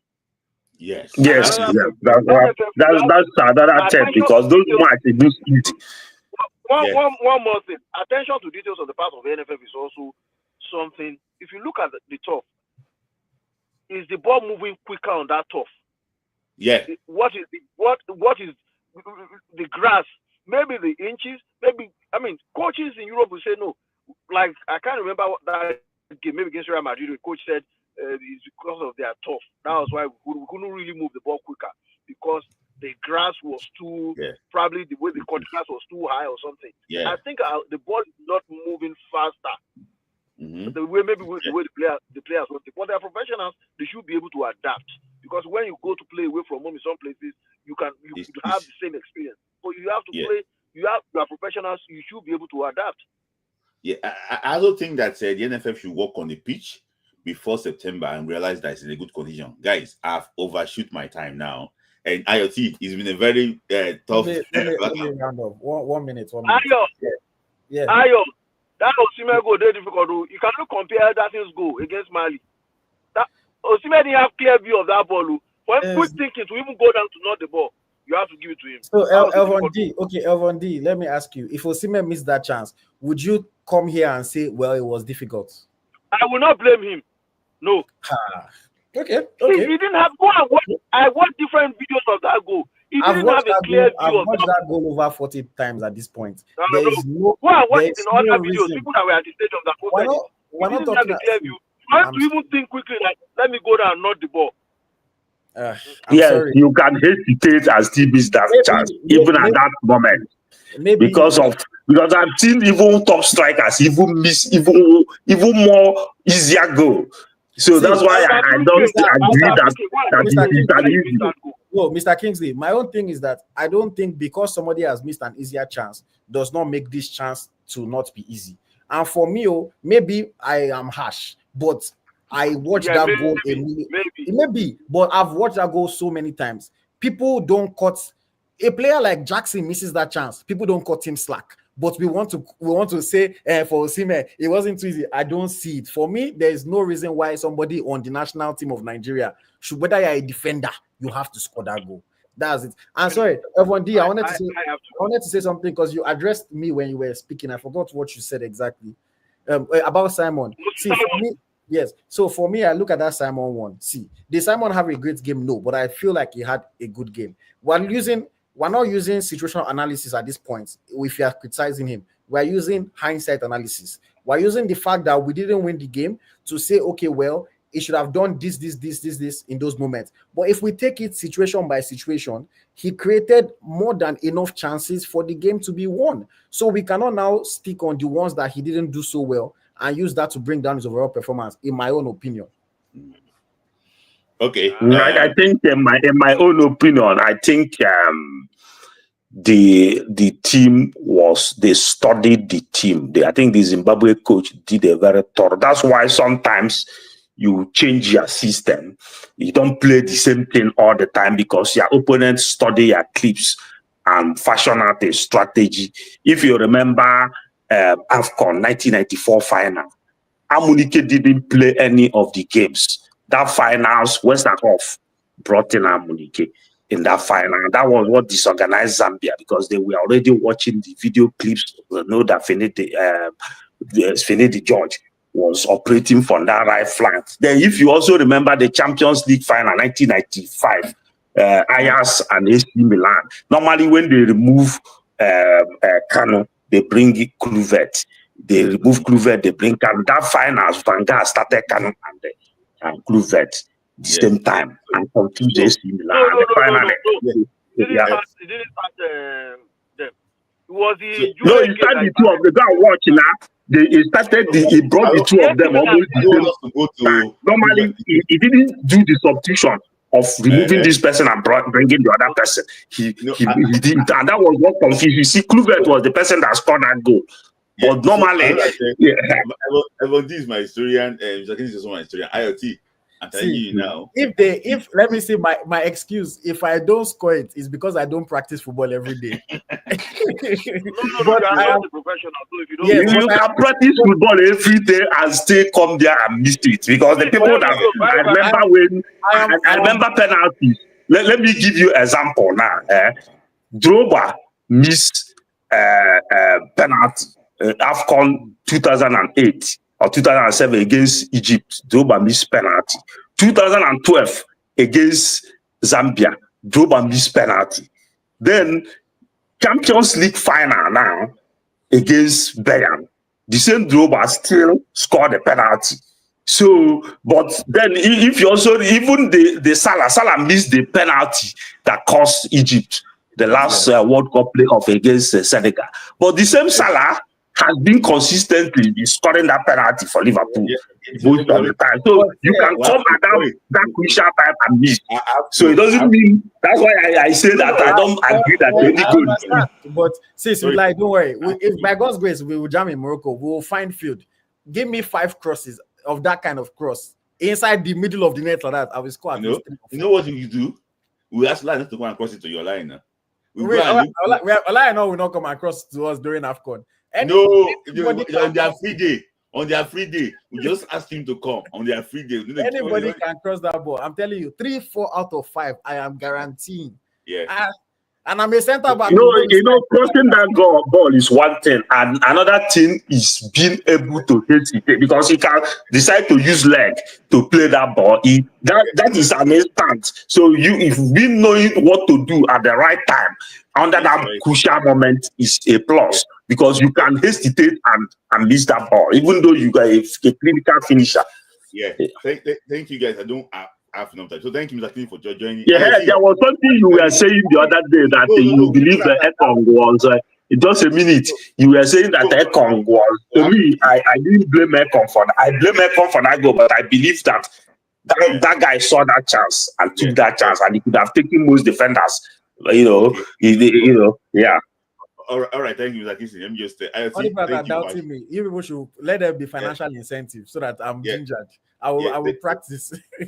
Thank you, IoT, for actually joining. Fantastic. Thank you, IoT, for opening by. So, Mr.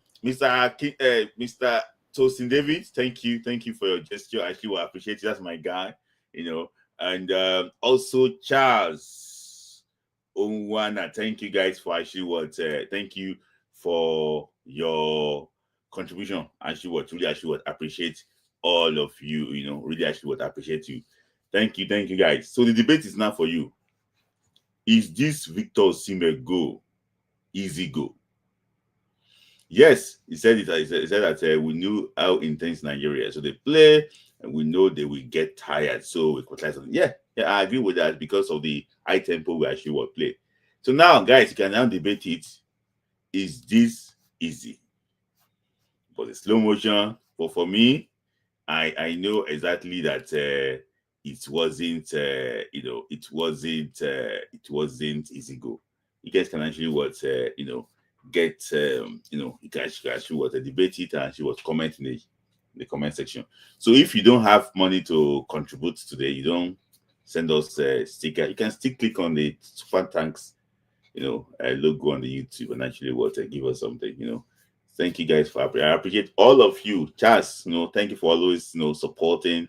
Tosin David, my guy, thank you for actually supporting. Thank you, Osas. Thank you for actually for your this. Let me just appreciate those that send me this thing. Chinwoke, my man, thank you. Samuel and Wabuike, thank you, my man from Warrington. Thank you, Osaro Patrick from Canada. Thank you, Okoyemi Oladapo. Thank you for your gesture. Thank you, Tosin David. Thank you, Charles Nwama. Thank you to my main man. So, guys, this is Friday Night Football. It's been like a very lovely and fantastic edition. I really enjoyed it. So by next week, they should be having decisions about the Nigeria, about South Africa against Lesotho.